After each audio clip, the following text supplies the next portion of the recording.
अपने बच्चों को, उनमें से एक समस्या का नाम है नार्सिसिज्म। अगर आप दूसरों को परेशान करके खुश होते हैं तो आप सैडिस्ट हैं।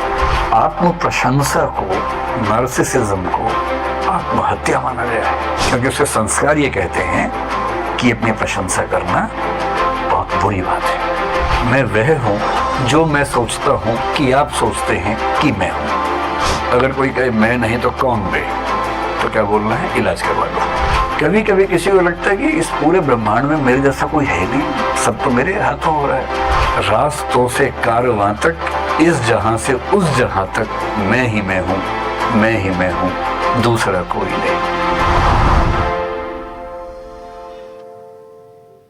नमस्कार, आप सभी का इस कार्यक्रम में स्वागत है। आज हम जिस टॉपिक पर बात करेंगे वो टॉपिक फिलॉसफी का ना होकर के साइकोलॉजी का है, मनोविज्ञान का है। मुझे ऐसे कई लोग मिलते हैं जो कहते हैं कि आप सिर्फ फिलॉसफी पढ़ाएंगे तो फिर मतलब बाकी लोग क्या करेंगे, कुछ विषय और भी तो होने चाहिए, कुछ ऐसे विषय जो समाज से जुड़ते हों सीधे। फिलॉसफी भी जुड़ता है पर उतना सीधा नहीं जुड़ता। तो फिर मैंने सोचा कि मनोविज्ञान के कुछ विषय जो जीवन में बहुत जरूरी हैं उन पर बात हो। एक विषय मेरे मन में बहुत दिनों से है जिसको मैं सोचता हूं कि हम समझें, और आजकल हमारे समाज में एक शब्द खूब चलता है। वो शब्द अंग्रेजी का है, ग्रीक परंपरा से उठा हुआ शब्द है जिसको बोलते हैं नार्सिसिज्म। आप सोचेंगे ये क्या शब्द हुआ? आप में से कई लोगों ने शायद ना सुना हो, ये शब्द पहली बार सुन रहे होंगे। आज की क्लास जितनी जरूरी आपके लिए है, आप लोगों की तो उम्र लगभग 22-23 से, मतलब 20-22 से लेके 30-35 के बीच में होगी।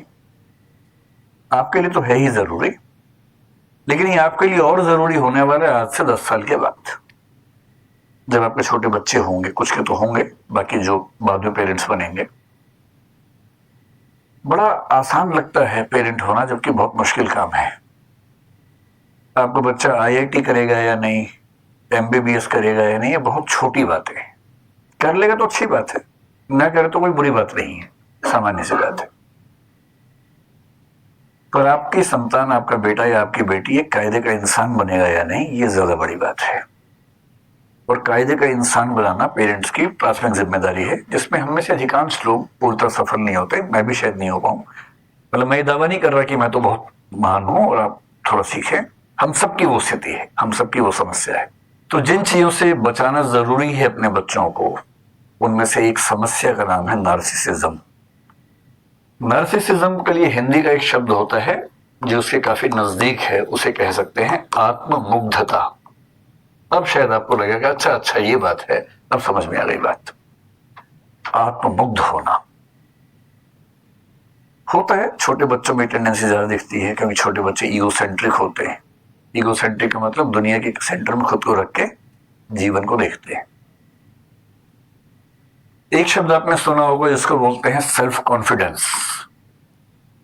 और आप ये भी जानते हैं कि हर पेरेंट्स चाहते हैं कि उनके बच्चों में आत्मविश्वास होना चाहिए। ठीक भी है, आत्मविश्वास होना भी चाहिए। कई बार ये समझ नहीं आता कि आत्मविश्वास की रेखा कहां खत्म होती है और आत्ममुग्धता कहां से शुरू हो जाती है। जैसे कुछ लोग कहते हैं कि दोस्ती और प्यार के बीच की रेखा बहुत पतली होती है, पता नहीं चलता कब आप उछल के वहां पहुंच जाते हैं। ऐसी प्रतिस्पर्धा और दुश्मनी, कंपटीशन और राइवलरी के बीच की रेखा बहुत पतली होती है। ऐसे ही धर्म और सांप्रदायिकता के बीच की रेखा बहुत पतली है। अब कब तक धार्मिक थे, कब सांप्रदायिक हो गए, पता नहीं चलता है। ठीक ऐसे ही आत्मविश्वास से भरे होना और आत्ममुग्ध हो जाना, इसके बीच की रेखा भी बहुत पतली है, पर रेखा है।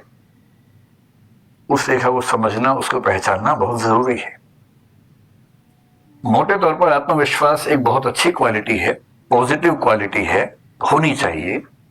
और नार्सिसिज्म यानी आत्ममुग्धता एक ऐसी स्थिति है जो कि न केवल उस व्यक्ति के लिए समस्या है जिसको है, बल्कि उसके आसपास के समाज के लिए भी एक समस्या बन जाती है। टॉक्सिक समाज बनता है, विष भरा समाज बनता है। तो समझेंगे, बहुत प्यार से समझेंगे, मोहब्बत से समझेंगे, एग्जाम्पल से समझेंगे, फिल्मी गीतों से समझेंगे कि ये क्या है, और फिर चेक करेंगे कि हमारे अंदर है कि नहीं है। मतलब मनोविज्ञान पढ़ते हुए एक सामान्य टेम्परामेंट क्या होता है कि मैं तो ठीक हूं, बाकियों के अंदर है ये सब प्रॉब्लम। और मजे की बात है, बाद में समझ में आता है कि नहीं, मैं भी ठीक नहीं हूं, मेरे अंदर भी है। तो शब्द को लेकर तनाव मत लीजिएगा, ये शब्द कहां से आया, मैं अभी आपको इसकी पूरी कहानी समझाऊंगा, फिर आप समझ जाएंगे कि इतना मुश्किल शब्द क्यों बनाया गया। इसके पीछे कहानी है, रोचक कहानी है। उसमें आने से पहले पिछले 30-40 साल में दुनिया भर में, विशेष रूप से पश्चिम में देखा गया है कि नार्सिसिज्म यानी आत्ममुग्धता की टेंडेंसी बहुत बढ़ी है। ऐसे सर्वे हुए, और मैं हवाई बात करने से बचता हूं, मैं तो जो मेडिकल साइंस के सर्वेज हैं, साइकोलॉजी की एसोसिएशन के सर्वेज हैं, उनके बेस से बात करता हूं। एक सर्वे ने बताया कि 1962 और 1990 के बीच में अंतर यह है अमेरिका में कि 1962 में 12% किशोर बच्चों में, एडोलेसेंट बच्चों में ये टेंडेंसी देखी गई थी, और ये टेंडेंसी 1990 के दशक में आते हैं तो लगभग 77 से 80% बच्चों में देखी जा रही है। 12% से 80% की बात कर रहा हूं मैं, 1-2% की बात नहीं कर रहा हूं। तो एक बड़ी समस्या तो है। भारतीय समाज में उतनी बड़ी समस्या कुछ लोग मानते कि नहीं है, लेकिन ये मानना पड़ेगा कि आज के समय में वो भी दिखना शुरू हुआ है। एग्जाम्पल से बात करते हैं ना, सैद्धांतिक बात क्यों करें। आत्ममुग्धता का एक लक्षण होता है व्यक्ति को ये लगने लगना कि उसके जैसा कोई नहीं है। मैं इतनी सुंदर हूं, मैं क्या करूं क्या करूं। कब आप रिलेट कर पा रहे हैं? अगर आपके आसपास कोई ऐसे बोले मैं इतनी सुंदर हूं, मैं क्या करूं क्या करूं, उससे बोलना तुम्हें नार्सिसिस्टिक पर्सनैलिटी डिसऑर्डर है, एनपीडी है, इलाज करवा लो अपना। कोई उससे भी एग्रेसिव हो जाता है कभी कभी, उसको लगता है कि उसके बिना दुनिया चल नहीं सकती। मैं नहीं तो कौन बे। कुछ दिन पहले कोई रैपर है, मैं जानता नहीं, मैं रैप सुनता नहीं हूं, तो किस कोई लड़की है वो मैं नहीं तो कौन बे कर थी। कुछ लोगों ने मेरा एक वीडियो साल में चिपका दिया उसके। मैं क्लास में हंसी मजाक में एक शेर बता रहा हूं बच्चों को, तू नहीं कोई और सही, कोई और नहीं कोई और सही, बहुत लंबी है जमीन मिलेंगे लाख हंसी इस जमाने में, सनम तू अकेली तो नहीं। तो लोगों ने इस तरह चलाया कि मैं उसको जवाब, मैं तो जानता भी नहीं उसको कौन है। जबरदस्ती लोगों ने कर दिया। पर ये दोनों ही लक्षण नार्सिसिज्म के हैं। अगर कोई कहे मैं नहीं तो कौन बे, तो क्या बोलना है, इलाज करवा लो। किस चीज का? नार्सिसिस्टिक पर्सनैलिटी डिसऑर्डर, एनपीडी बोलेंगे। और अगर कोई ये कहे तू नहीं कोई और सही, तो भी इलाज करवाना है, क्योंकि इस व्यक्ति को भी जरूरत से ज्यादा आत्मविश्वास अपने ऊपर हो गया है। जब इस तरह के वाक्य सुनने लगे आप, तो समझिए कि कुछ गड़बड़ है। अगर किसी को लगे कि मैं संविधान से ऊपर हूं, कानून से ऊपर हूं, सब मेरे सामने छोटे हैं, और वो कहे हम जहां खड़े होते हैं लाइन वहां से शुरू होती है। कालिया फिल्म में अमिताभ बच्चन जेल में कह रहा है, तो उसको क्या कहना है, तुम्हारी लाइन अलग है, वो मनोविज्ञान के रोगियों की लाइन है, वहां तुमसे ही लाइन शुरू होगी, क्योंकि तुम्हारा इलाज होना है। ये तीसरा लक्षण है। कभी कभी किसी को लगता है कि इस पूरे ब्रह्मांड में मेरे जैसा कोई है ही नहीं, सब तो मेरे हाथों हो रहा है, मुझसे बड़ा कौन है। सेटेड गेम सीरीज में नवाजुद्दीन सिद्दीकी का एक डायलॉग आता है, कभी कभी तो लगता है कि अपनिच भगवान है, अपनिच भगवान है। और रोचक बात है कि नार्सिसिज्म के डिसऑर्डर को कुछ लोगों ने एक नाम दिया है, गॉड कॉम्प्लेक्स। जब किसी को लगने लगे कि वो भगवान है या भगवान जैसा है, भगवान के बाद नंबर 2 पे आता है, तो समझ लो कि सीवियर प्रॉब्लम में है, गंभीर किस्म का नार्सिसिज्म उसको है। तो कभी अगर आपको भी लगता हो कि अपनिच भगवान है, तो इसका मतलब सीरियस बीमारी है, हल्के फुल्के नहीं, सीरियस है। आप लोग तो छोटे हैं, जब आप पैदा हुए थे उसके आसपास एक फिल्म आई थी हिंदी में, राम तेरी गंगा मैली, शायद आपने नाम सुना होगा। उसमें नायक नायिका को संबोधित करके गीत गा रहा है, और नार्सिसिज्म का इतना बड़ा लक्षण मैंने कभी नहीं देखा। वो क्या कह रहा है, मुझको देखोगे जहां तक, मुझको पाओगे वहां तक, रास्तों से कारवां तक, इस जहां से उस जहां तक मैं ही मैं हूं, मैं ही मैं हूं, दूसरा कोई नहीं। यदि आपकी जिंदगी में ऐसा प्रेमी प्रेमिका आ जाए तो सीधे लेके जाना है साइकेट्रिस्ट के पास। आपकी जिम्मेदारी बनती है। सच्चा प्रेम करते हैं तो उसका इलाज करवाइए, क्योंकि यदि आपने उसका इलाज नहीं करवाया तो वो आपका इलाज कर देगा। और जो नार्सिसिस्ट किस्म के दोस्त होते हैं, नार्सिसिस्ट किस्म के प्रेमी प्रेमिका होते हैं, पति पत्नी होते हैं, उनका लक्षण ये है, वो शुरुआत करते हैं लव बॉम्बिंग से। लव बॉम्बिंग मनोविज्ञान का एक कंसेप्ट है, लव बॉम्बिंग। प्यार की बमबारी कर देंगे आपके ऊपर, इतना ज्यादा मैसेज करेंगे, miss you, love you, like you, ये वो। 24 घंटे में कम से कम 500 मैसेज करते रहेंगे। और आप सोचेंगे कि इतना प्रेम करने वाला मनुष्य मुझे मिला है, ऐसा तो दुनिया में किसी को नहीं मिला। ये पहला फेज है, ये स्थायी नहीं है, ये सिर्फ पहला फेज है। वो दरअसल सिर्फ अपने आप से प्यार करता है, और इस समय आपको प्यार करने की वजह से वो अपने आप से प्यार कर पा रहा है। आप केवल एक टूल हैं जिसको हासिल करके उसको खुद से प्यार करने की वजह मिल गई है। और ऐसे व्यक्ति को जो अगला स्तर आता है उसको गैस लाइटिंग बोलते हैं मनोविज्ञान में। गैस लाइटिंग शब्द आपने सुना या नहीं सुना पता नहीं। गैस लाइटिंग एक टर्म है, इसका मतलब ये होता है दूसरों को इतना छोटा करके साबित कर देना, इतना आरोप लगाना कि वो बेचारा अपनी सहजताओं को भी पाप समझने लगे, अपनी कमजोरी समझने लगे। जैसे सुबह मान लीजिए उठने की बात है, सबका मन करता है आराम से उठने का। ये लाट साहब तो 8 बजे उठेंगे।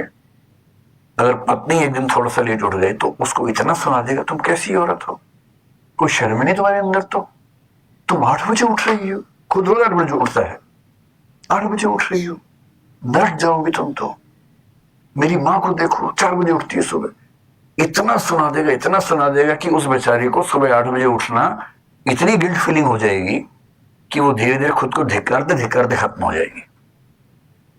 ये इसका उल्टा भी हो सकता है, कोई महिला किसी पुरुष को करे, ये भी हो सकता है। अपने साथी को, अपने दोस्त को, अपने पति को, पत्नी को, अपने किसी रिश्तेदार को उन चीजों के लिए ब्लेम करना जो दरअसल ब्लेम करने वाली नहीं है। इतना ब्लेम करना कि वो बेचारा इंफीरियोरिटी कॉम्प्लेक्स में, गिल्ट कॉम्प्लेक्स में चला जाए, इसको बोलते हैं गैस लाइटिंग। तो यदि कोई प्यार की बमबारी कर रहा हो तो खतरा है कि अगला स्तर ही आने वाला है। फिर वो आपको हर चीज के लिए जिम्मेदार साबित करेगा, आपका आत्मसम्मान छीन लेगा, सेल्फ रिस्पेक्ट, सेल्फ एस्टीम खत्म कर देगा। ये मोटा मोटा लक्षण जो है, ये लक्षण अगर किसी व्यक्ति में आपको सारे एक साथ दिख जाएं तो उसको हम कहेंगे कि वो नार्सिसिस्टिक व्यक्ति है या नार्सिसिस्ट है। आपके मन में एक सवाल ये आ रहा होगा, कितना मुश्किल नाम क्यों रखा है इसका? इसके पीछे एक कहानी है, और उस कहानी का जो केंद्रीय चरित्र है उसका नाम है नार्सिसस। और नार्सिसस के नाम से इसका नाम पड़ गया नार्सिसिज्म। दरअसल कहानी 2 कैरेक्टर्स की है, एक नार्सिसिस है और एक ईको है, या एको है, जो भी आप बोलते हैं उसको। देखिए, दुनिया के सभी धर्मों में जो शुरुआती कथाएं हैं, कहानियां हैं ना, बहुत रोचक कहानियां हैं। उन कहानियों का एक पर्पस क्या होता है कि नैतिक विचार सिखाने के लिए कहानी का इस्तेमाल करें। जब आप छोटे थे, आपको याद होगा, आपके पेरेंट्स आपको कहानियां सुनाते होंगे। अब की पीढ़ी तो नहीं सुना पा रही है। जब आप पेरेंट्स बनेंगे तो कहानियां शायद नहीं सुना पाएंगे, क्योंकि बच्चा सुनना भी नहीं चाहेगा। वो कहेगा आप चुप रहो, मैं टीवी में देख लूंगा। डोरेमोन आ रहा है, मैं उसकी कहानी सुन लूंगा, और शिनचैन आ रहा है, मुझे उसमें ज्यादा रुचि है, आपकी कहानियों में कम रुचि है। लेकिन आज से 1-2 पीढ़ी पहले तक सारे बच्चे कहानियां सुन सुन के बड़े हुए हैं। और पेरेंट्स की कोशिश क्या होती थी, कहानियों के माध्यम से बच्चों को नैतिक मूल्य सिखा दें। ये दुनिया के हर समाज में होता था। और बच्चे कई मुश्किल सवाल पूछ लेते हैं, उनका जवाब देने के लिए भी कल्पनाएं कर लेते हैं। जैसे मैं सोचता हूं कि ग्रीक समाज में किसी बच्चे ने पूछा होगा कि जैसे आप कहीं जंगल में जाके जोर से आवाज दें तो आवाज बार बार रिपीट होती है, बाद में एको होती है। तो बच्चे पूछते होंगे कि ये आवाज कहां से आ रही है। अब उस समय फिजिक्स इतनी विकसित नहीं थी कि फिजिक्स के बेस पे इसका आंसर आप दे सकें। तो फिर लोग कल्पनाएं कर लेते हैं। उन्होंने कल्पना कर ली कि ये जो आवाज है, इस आवाज के पीछे एक कहानी है बेटा। और वो जो कहानी है वो कहानी ये कहानी है। तो क्या कहानी है सुन लीजिए, फिर आपको पूरा अंदाजा हो जाएगा कि ये शब्द कहां से पैदा हो रहा है। एक बहुत प्रसिद्ध लेखक हुए हैं रोमन लिटरेचर में, ओविड नाम के। उनका एक महाकाव्य आपने नाम सुना होगा, मेटामॉर्फोसिस उसका महाकाव्य का नाम है, जो सीजर ऑगस्टस के समय में लिखा गया था, यानी कि ईस्वी पूर्व 27 से ईसा पश्चात 14 के बीच में कभी लिखा गया था, मतलब ईसा मसीह के दौर में लिखा गया था लगभग।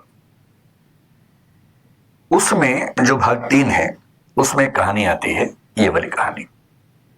क्या कहानी है? ग्रीक कहानी है, ग्रीस की, यूनान की कहानी है। ये एक लड़का था नार्सिसस, और ये कौन था? तो एक देवता है, नदियों के देवता ग्रीस में। जैसे हमारे होता है ना कि वर्षा के देवता, सूर्य देवता, चंद्र देवता, वहां भी खूब देवता माने जाते थे उस समय में। तो जो नदियों के देवता थे, सिफिसस बोलते थे उनको, और साथ में एक अप्सरा थी। अप्सरा शब्द यहां भी खूब चलता है ना, हमारे यहाँ मेनका को अप्सरा माना गया। और कौन अप्सरा है?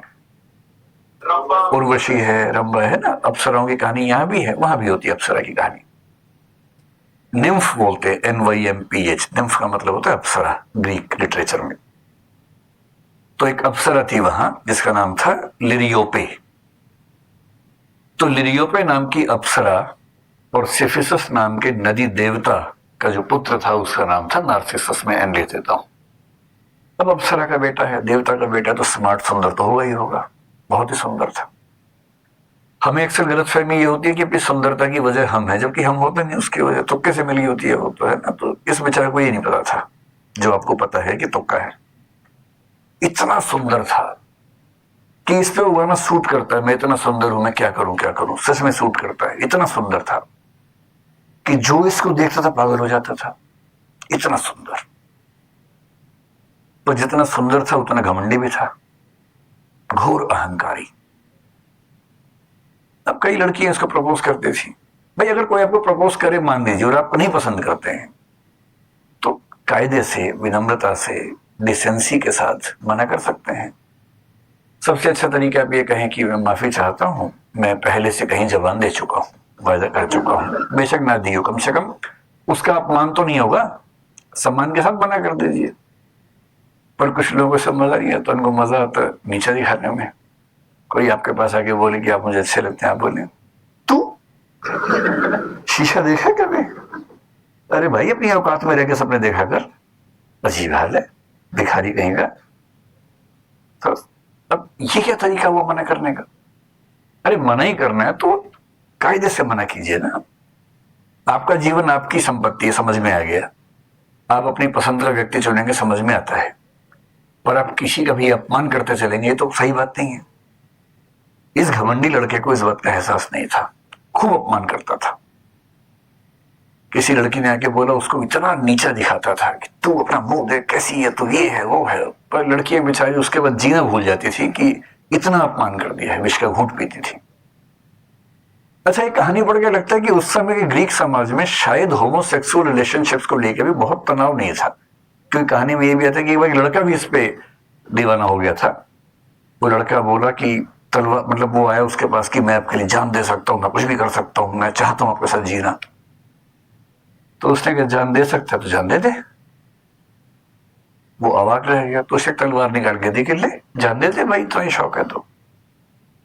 उसने सच में अपनी गर्दन काट दी और मरने से पहले भगवान से प्रार्थना की कि इस आदमी को सबक सिखाना कि जितना नीचा दिखाता सब लोगों को।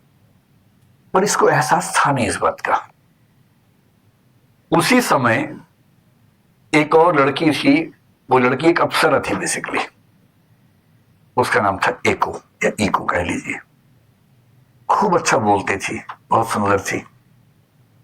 और एक देवी वीनस ने उसको एक बार ये कहा था कि तुम सबसे सुंदर अप्सराओं में से एक हो। बड़ी तारीफ की उसकी। बड़ी चंचल थी, खूब बोलने में शौकीन थी। एक बार इसने क्या किया कि देवताओं के एक देवता वहां बृहस्पति नाम के, जुपिटर जिनको हम बोलते हैं, जुपिटर के साथ एक खेल कर दिया। जुपिटर की पत्नी जूनो, उसको क्या कर दिया, आजकल की भाषा में क्या बोलेंगे उसको, वो जो सोशल मीडिया में दिखता है, प्रैंक। हाँ, प्रैंक कर दिया, उसके साथ प्रैंक कर दिया। तो जूनो को गलत फहमी पैदा कर दी कि उसका पति बाजार गया हुआ है, जबकि वो गया नहीं हुआ था। और जूनो गुस्से वाली थी, चिढ़ गई कि तुम मेरे साथ प्रैंक करेंगी, मैं तुझे श्राप देती हूं। तो श्राप यहां नहीं होता, वहां भी होता था श्राप, हर जगह होता है। मैं तुझे श्राप देती हूं। श्राप कहती है, दो श्राप दे दिए। पहला, तू अपनी ओर से कोई भी वाक्य बोल ही नहीं पाएगी। और दूसरा, अगर किसी और ने कोई वाक्य बोला होगा तो तू केवल उस वाक्य के अंतिम कुछ शब्दों को ही दोहरा पाएगी। इको ऐसे ही होती है ना, तो पूरा इको की कहानी बना दी है। अब तू अपनी ओर से कोई नया वाक्य नहीं बोल सकती, और जो वाक्य बोला गया है उसके अंत के कुछ शब्दों को दोहरा सकती है, इतना ही बोलने का अधिकार तेरे पास है।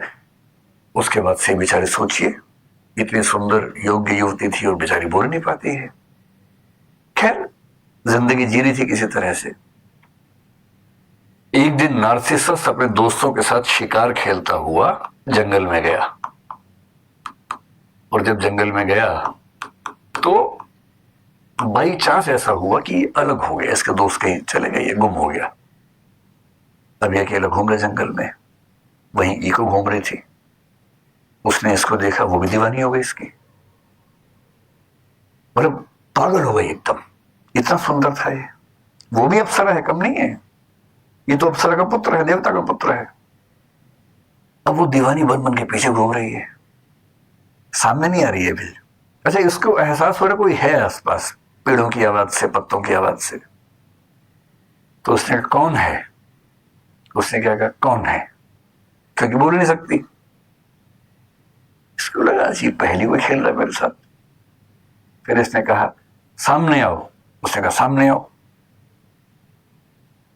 तब इसने कहा भाई इतना छुपने की जरूरत है, हमें एक दूसरे से बात करनी चाहिए। तो उसका जवाब आया बात करनी चाहिए। फिर थोड़ी देर के बाद वो सामने आ गई, और वो प्रेम में ऐसी दीवानी थी कि सीधे फिल्मी अंदाज से दौड़ी उसके पास गई गले मिलने के लिए। ऐसी दीवानी हो गई थी, क्योंकि उसको लग रहा था कि बात बढ़िया चल रही है। उस उम्मीद में भाग गई, और जैसी पास आई तो उसने यूं कहा रुको, दूर हो, ठीक ठीक। फिर बोला कि इससे पहले मैं मर जाना पसंद करूंगा, बजाय ये कि तुम मेरे शरीर का आनंद लो। वो बेचारी इको क्या बोली, तुम मेरे शरीर का आनंद लो। बात और बिगड़ गई इससे। और ये वाक्य जैसी उसके मुंह से निकला, उसको खुद इतनी शर्मिंदगी हुई अपने ऊपर, रोती हुई, खून के आंसू रोती वहां से भागी और इसे धिक्कार के भगा दिया। उसका स्पर्निंग बोलते हैं अंग्रेजी में, धिक्कार करके भगा दिया। ये अपनी औकात देख, अपना मुंह देख। जब वो रोती हुई गई तो उसकी सहेलियां जो थी अप्सराएं, वो चली गई एक देवी के पास। नेमेसिस नाम था उन देवी का। ग्रीक लिटरेचर में नेमेसिस का मतलब है रिवेंज की देवी, प्रतिशोध की देवी। प्रतिशोध की भी एक देवी है उनके यहाँ। इस सहेलियां गई और कहा कि देखो ये जो लड़का है ना बहुत बदतमीज है, इसने हमारी सहेली का दिल दुखाया है। पहले कितने लोगों का दिल दुखा चुका है, कितने लोग तो बेचारे जान दे चुके हैं इस चक्कर में। आप प्रतिशोध लो इससे। तो देवी ने कहा अच्छा ठीक है, इसका अकाउंट शुरू करते हैं। और फिर एक दिन ये फिर से शिकार करने गया तो देवी ने एक जाल बुना इसके लिए, नेमेसिस ने। और इसको प्यास लगी बहुत जोर से। पानी ढूंढते ढूंढते जब आगे बढ़ा, वहां एक पूल था, तालाब समझ लीजिए, सुंदर सा तालाब था। पर तालाब इस तरह से बना हुआ था कि उसमें कुछ कदम रख के, मतलब तालाब समझ लीजिए कि इस तरह का तालाब था। ये संभव नहीं था कि अब इसमें 2 कदम चले जाए, बहुत गहरा तालाब था। तो यहां लेट के फिर पानी निकालने की स्थिति थी ऐसे करके। तो ये पेट के बल लेटा नीचे से पानी निकालने के लिए, पीने के लिए। और जैसे ही लेटा, इसको अपनी ही परछाई देखी पानी के अंदर। वैसे जब ये पैदा हुआ था एक साधु को बुलाया गया था। साधु से पूछा गया कि इस बच्चे का भविष्य क्या होगा। जैसे हमारे यहाँ होता था, वहां भी होता था, बच्चे का भविष्य क्या होगा।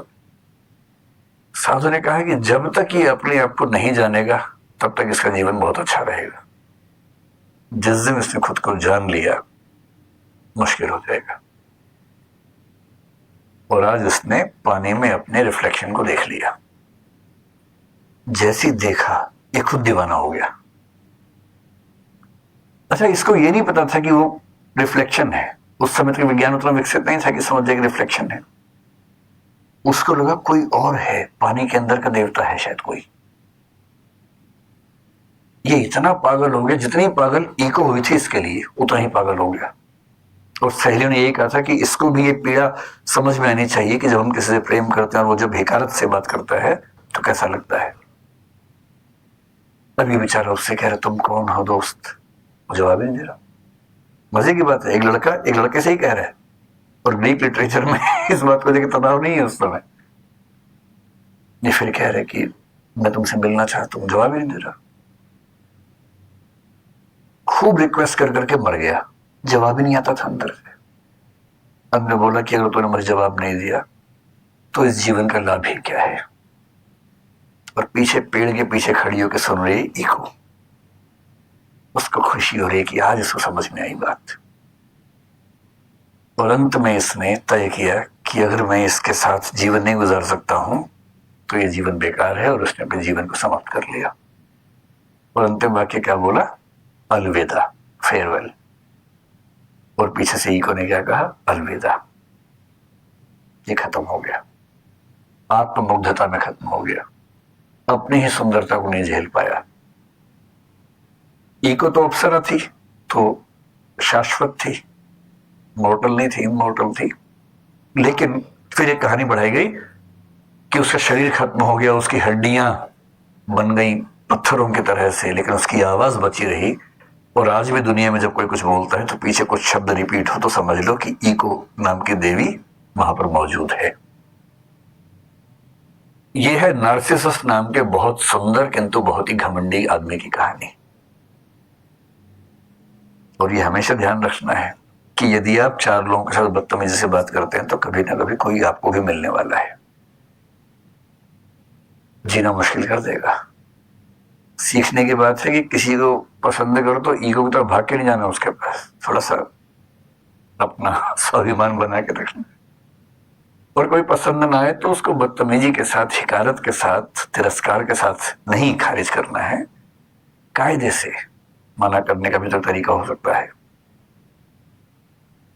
क्योंकि ऐसा होता है, जैसा आप सबके साथ बर्ताव करेंगे वैसा आपके साथ भी हो तो सकता ही है। इस नार्सिसिस नाम की टेंडेंसी जिन व्यक्तियों में है उन व्यक्तियों के लिए शब्द चल पड़ा नार्सिसिस्ट, और इस टेंडेंसी का नाम चल पड़ा नार्सिसिज्म। एक शब्द मनोविज्ञान में इकोइज्म भी चलता है, और एकोइज्म उनके लिए चलता है जो बहुत कमजोर किस्म के व्यक्ति हैं, जो किसी नार्सिसिस्ट को झेलते रहते हैं, उसकी हर बात को मानते रहते हैं, टॉक्सिक रिश्तों को झेलते हैं, विरोध नहीं करते हैं, हर दुख को पी जाते हैं। ये भी बुरी बात है। और ये तो नार्सिसिस की कहानी आपने देख ही ली। अब इसके बेस पर अगर मैं आपसे कहूं कि नार्सिसिज्म के यानी कि आत्ममुग्धता के क्या क्या लक्षण हैं। आत्ममुग्धता दरअसल पर्याप्त शब्द नहीं है, उससे पूरी बात कन्वे नहीं हो पा रही है, लेकिन हाँ एक सेंस कन्वे हो पा रही है। और आपको यह भी समझना होगा कि ऐसा तो नहीं कि हम भी कहीं इसके शिकार हों। कुछ लोग मानने लगे हैं आजकल कि एक स्तर तक नार्सिसिज्म हेल्दी हो सकता है, आत्ममुग्ध होना एक स्तर तक स्वस्थ मानसिकता हो सकती है, और एक स्तर से आगे बढ़ जाए तो इसको बोलते हैं एनपीडी। एनपीडी का मतलब नार्सिसिस्टिक पर्सनैलिटी डिसऑर्डर, और ये किसी भी तरह का हो सकता है। जैसे कुछ लोगों ने इसके कई प्रकार बताए। किसी किसी को अपने शरीर पर बड़ा गर्व होता है कि जैसी मेरी बॉडी है। कुछ लोग आप देखेंगे सुबह से अब तक जिम में जाके फुलाते रहते हैं बॉडी को, एकदम मछलियों के संग्रहालय बन जाते हैं, हाथ में मछलियां, पैर में मछलियां, और उसी में उनको आनंद आता है। फिर ऐसे कर करके चलते हैं, सड़क पे चलते हुए भी लगता है कि टी शर्ट के अंदर कोई मतलब पहाड़ है, तो उनको उसी में गर्व है। इसको बोलते हैं सोमैटिक नार्सिसिज्म, कि मेरा शरीर इतना महान है, तुम क्या हो गए सामने। किसी लड़की के मामले में हो सकता है सुंदरता पे हो जाए, वही मैं इतनी सुंदर हूं, ये मैं इतना बलिष्ठ हूं, मैं क्या करूं पुरुष के लिए। लेकिन ये केवल शरीर का मामला नहीं है, दिमाग के लोग भी करते हैं। उसके लिए एक शब्द चलता है सेरिब्रल या इंटेलेक्चुअल नार्सिसिज्म, कि मेरे पास जैसी बुद्धि है ना वो किसी के पास नहीं, जो बात मुझ में है वो किसी और में नहीं। जैसे पश्चिम में आप देखेंगे कई ऐसे चिंतक हुए। भारतीय दर्शन में आपको दार्शनिकों के नाम आमतौर पर नजर नहीं आएंगे, परंपराएं हैं। एक परंपरा में सैकड़ों दार्शनिक है, किसी का नाम सामने नहीं आता। पश्चिम में इंडिविजुअल्स के नाम सामने आते हैं हमेशा, क्योंकि इंडिविजुअलिज्म वहां की टेंडेंसी रही हमेशा। हीगेल इतना महान विचारक हुआ, उसके बाद कार्ल मार्क्स आ गया। जर्मनी में दोनों हुए और लगभग साथ साथ ही हुए, थोड़े से गैप के बाद। मतलब 18th सेंचुरी में हीगेल हुआ, उसके कुछ समय के बाद 19th सेंचुरी की शुरुआत में मार्क्स हो गया। मार्क्स ने हीगेल से बहुत कुछ सीखा, जिसको हम बोलते हैं डायलेक्टिकल मेथड, उसी से सीखा। बस डायलेक्टिकल मेथड को मटेरियलिज्म के साथ एसोसिएट कर दिया, जो उसने नया काम किया। लेकिन बोला क्या कि हीगेल ठीक कह रहा था, लेकिन हीगेल सिर के बल खड़ा था, मैंने उसको सीधा कर दिया। अब ये जो है ना मैं का भाव, मैंने उसको सीधा कर दिया, अजीब किस्म का अहंकार है भाई। और मार्क्स के ही एक भक्त लेनिन के बारे में कहते हैं कि लेनिन ने मार्क्स को सिर के बल से पैर के बल खड़ा कर दिया। जॉर्ज लुकास ने ऐसा खुल के कहा कि मैंने उसको पैर के बल खड़ा किया मार्क्स को। ये अहंकार बौद्धिक लोगों में भी होता है, बहुत होता है। मेरा सिद्धांत, मेरा विचार, इससे महान कुछ नहीं हो सकता। यह है सेरिब्रल किस्म का या बौद्धिक किस्म का नार्सिसिज्म। एक और है जो आजकल खूब देखता है, स्पिरिचुअल नार्सिसिज्म। कुछ लोग स्पिरिचुअल की बात करते हैं बहुत ज्यादा। कोई बाबा हो सकता है, कोई किसी भी धर्म का बाबा हो सकता है, और आप उससे बात कर रहे हैं, वो आपको ज्ञान दे रहा है कि भाई आत्मा ऐसे, परमात्मा ऐसे, ये करो वो मत करो, और आपने एक सवाल पूछ लिया। अब वो इस हिकारत के भाव से आपको देखेगा, तुम समझता कि अपने आप को नीच पुरुष, नीच औरत। अध्यात्म सिर्फ मुझे आता है और किसी को नहीं आता है। जो मेरे मुंह से निकलेगा वही अध्यात्म है। यदि कोई ऐसी बात करता हुआ दिखे तो वो स्पिरिचुअल नार्सिसिज्म का शिकार है। तो हर क्षेत्र के लोग ऐसे हो सकते हैं, ये किसी क्षेत्र विशेष की बात नहीं है।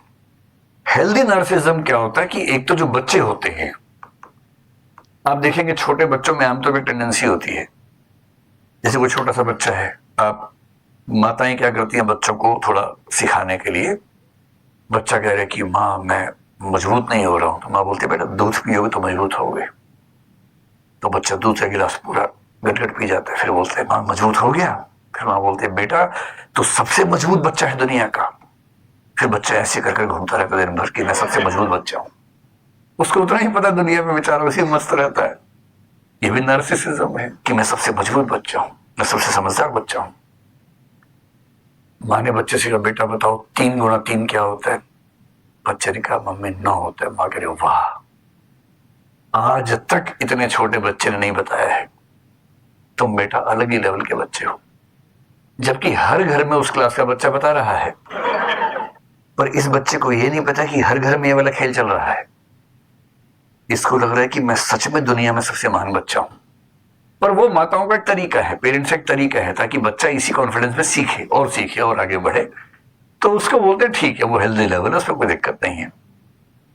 अगर किसी का नार्सिसिज्म किसी बड़े सोशल गुड के साथ जुड़ा हो, सोशल गुड का मतलब बड़ी भावना के साथ जुड़ा हो, मुझे अपने देश का नाम रोशन करना है और मैं उसके लिए ऐसा करूंगा, मैं इतना पढ़ूंगा, मैं इतना वो कर दूंगा, देश का नाम रोशन करूंगा, तो हो सकता है कि नार्सिसिज्म हो। लेकिन आप देश के साथ जोड़ रहे हो, समाज के साथ जोड़ रहे हो, तो फिर भी उसको मान लेते हैं कि हेल्दी हो सकता है। और तीसरा, अगर वो कंट्रोल में है, कंट्रोल का मतलब देखो थोड़ी बहुत तो खुशी सबको होती है, स्वाभाविक बात है। अपने आप को लेके खुशी का भाव होना बहुत स्वाभाविक है। एक भाव है सेल्फ एस्टीम, जिसका मतलब है कि अपने व्यक्तित्व को लेके खुशी का भाव रखना स्वाभाविक बात है। किसी किसी मामले मन में आते हैं कि यार बात तो है मेरे अंदर, कुछ तो बात है मेरे अंदर, है ना। ये बात थोड़ी बहुत आए तो उसमें कोई दिक्कत भी नहीं है, बस ऐसे ढिंडोरा मत पीटिए, है ना। मन में आ रहा तो क्या दिक्कत है, थोड़ी बहुत आगे दीजिए, और कंट्रोल में रहे तो कोई दिक्कत भी नहीं है कि मेरे अंदर बात तो है, ठीक है, उसके अंदर भी बात है, हाँ उसके अंदर भी बात है यार, उसके अंदर, हाँ उसके अंदर भी बात है, तो कोई समस्या नहीं। दिक्कत है कि केवल मेरे अंदर बात है और किसी में नहीं।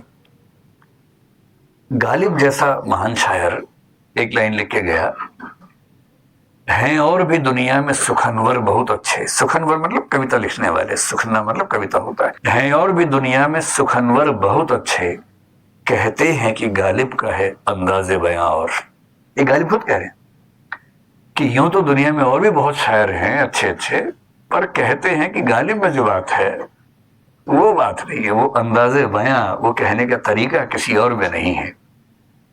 अब ये भी नार्सिसिज्म एक तरह का, पर ये ठीक है, हेल्दी है, हंसी मजाक में कही गई बात है। फिर गालिब ये भी कहेंगे कि जब मैं मर जाऊंगा लोग बहुत याद करेंगे मुझे, तुम तो मुझे भाव नहीं दे रहे इस समय, बाद में बहुत याद करोगे।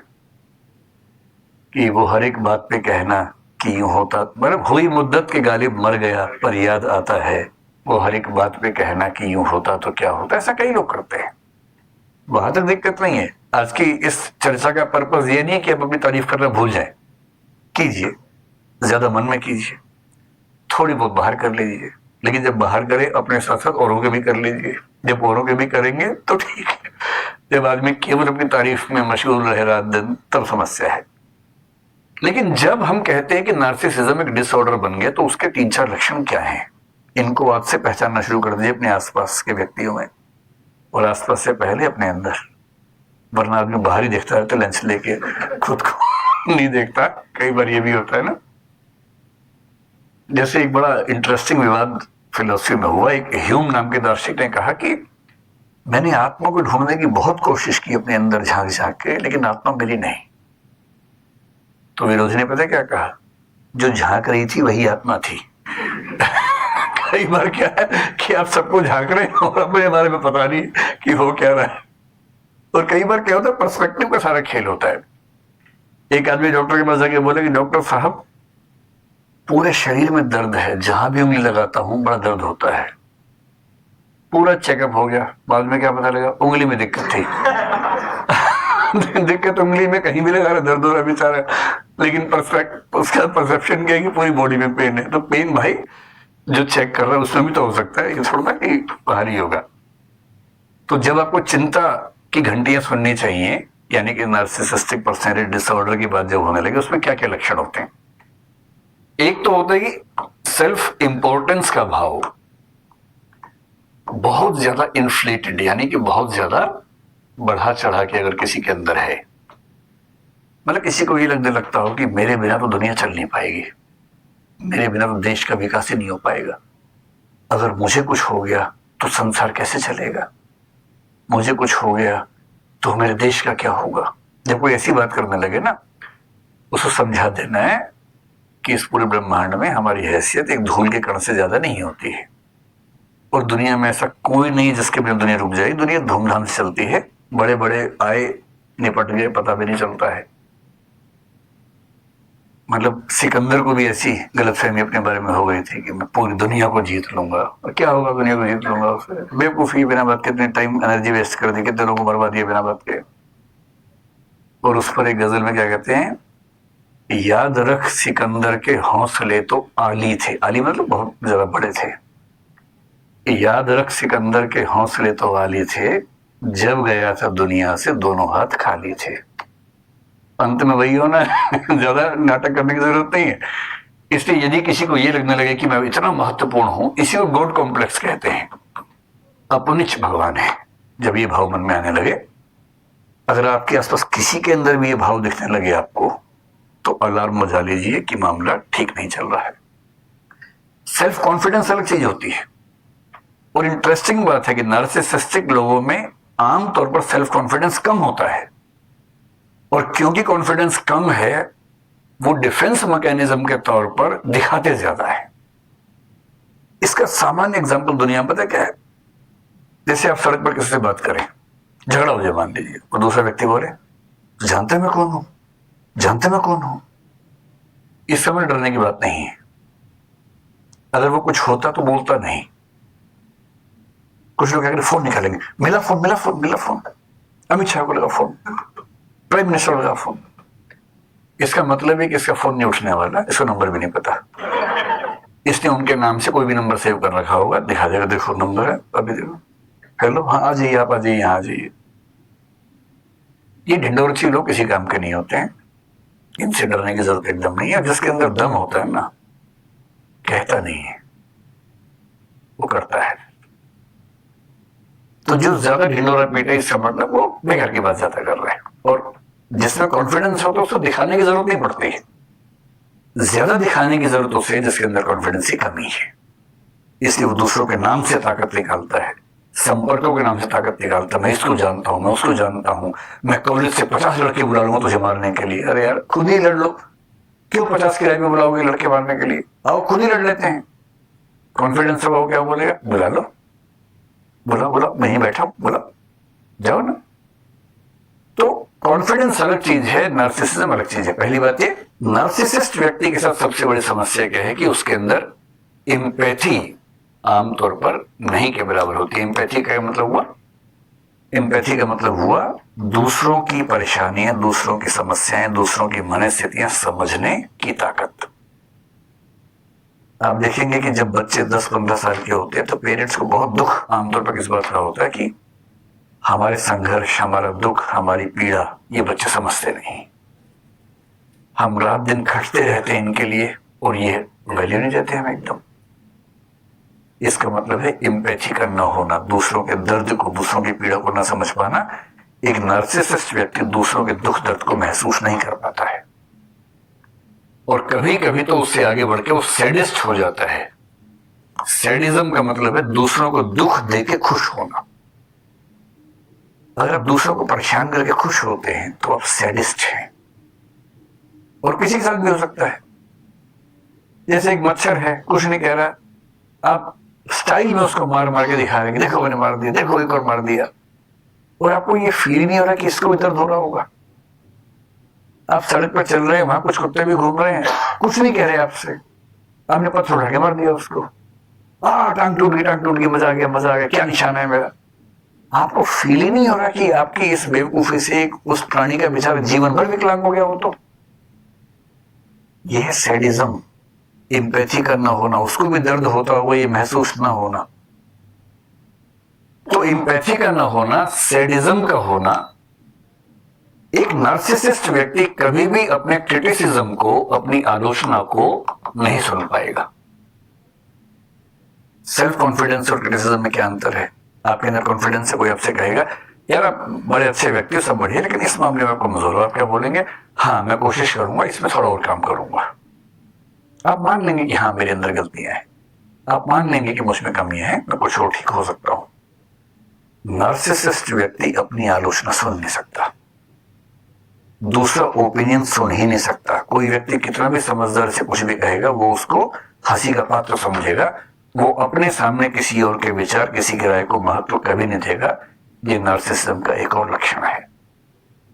और जब आपको ये सारे लक्षण किसी के अंदर दिखने लगे, अगर कोई व्यक्ति किसी के साथ गैस लाइटिंग करता हो, गैस लाइटिंग का मतलब उसको बार बार गिल्ट फीलिंग में डाल देना कि तुम नीच हो, तुम ये हो, तुम वो हो, खराब हो, ये नार्सिसिज्म का एक लक्षण है।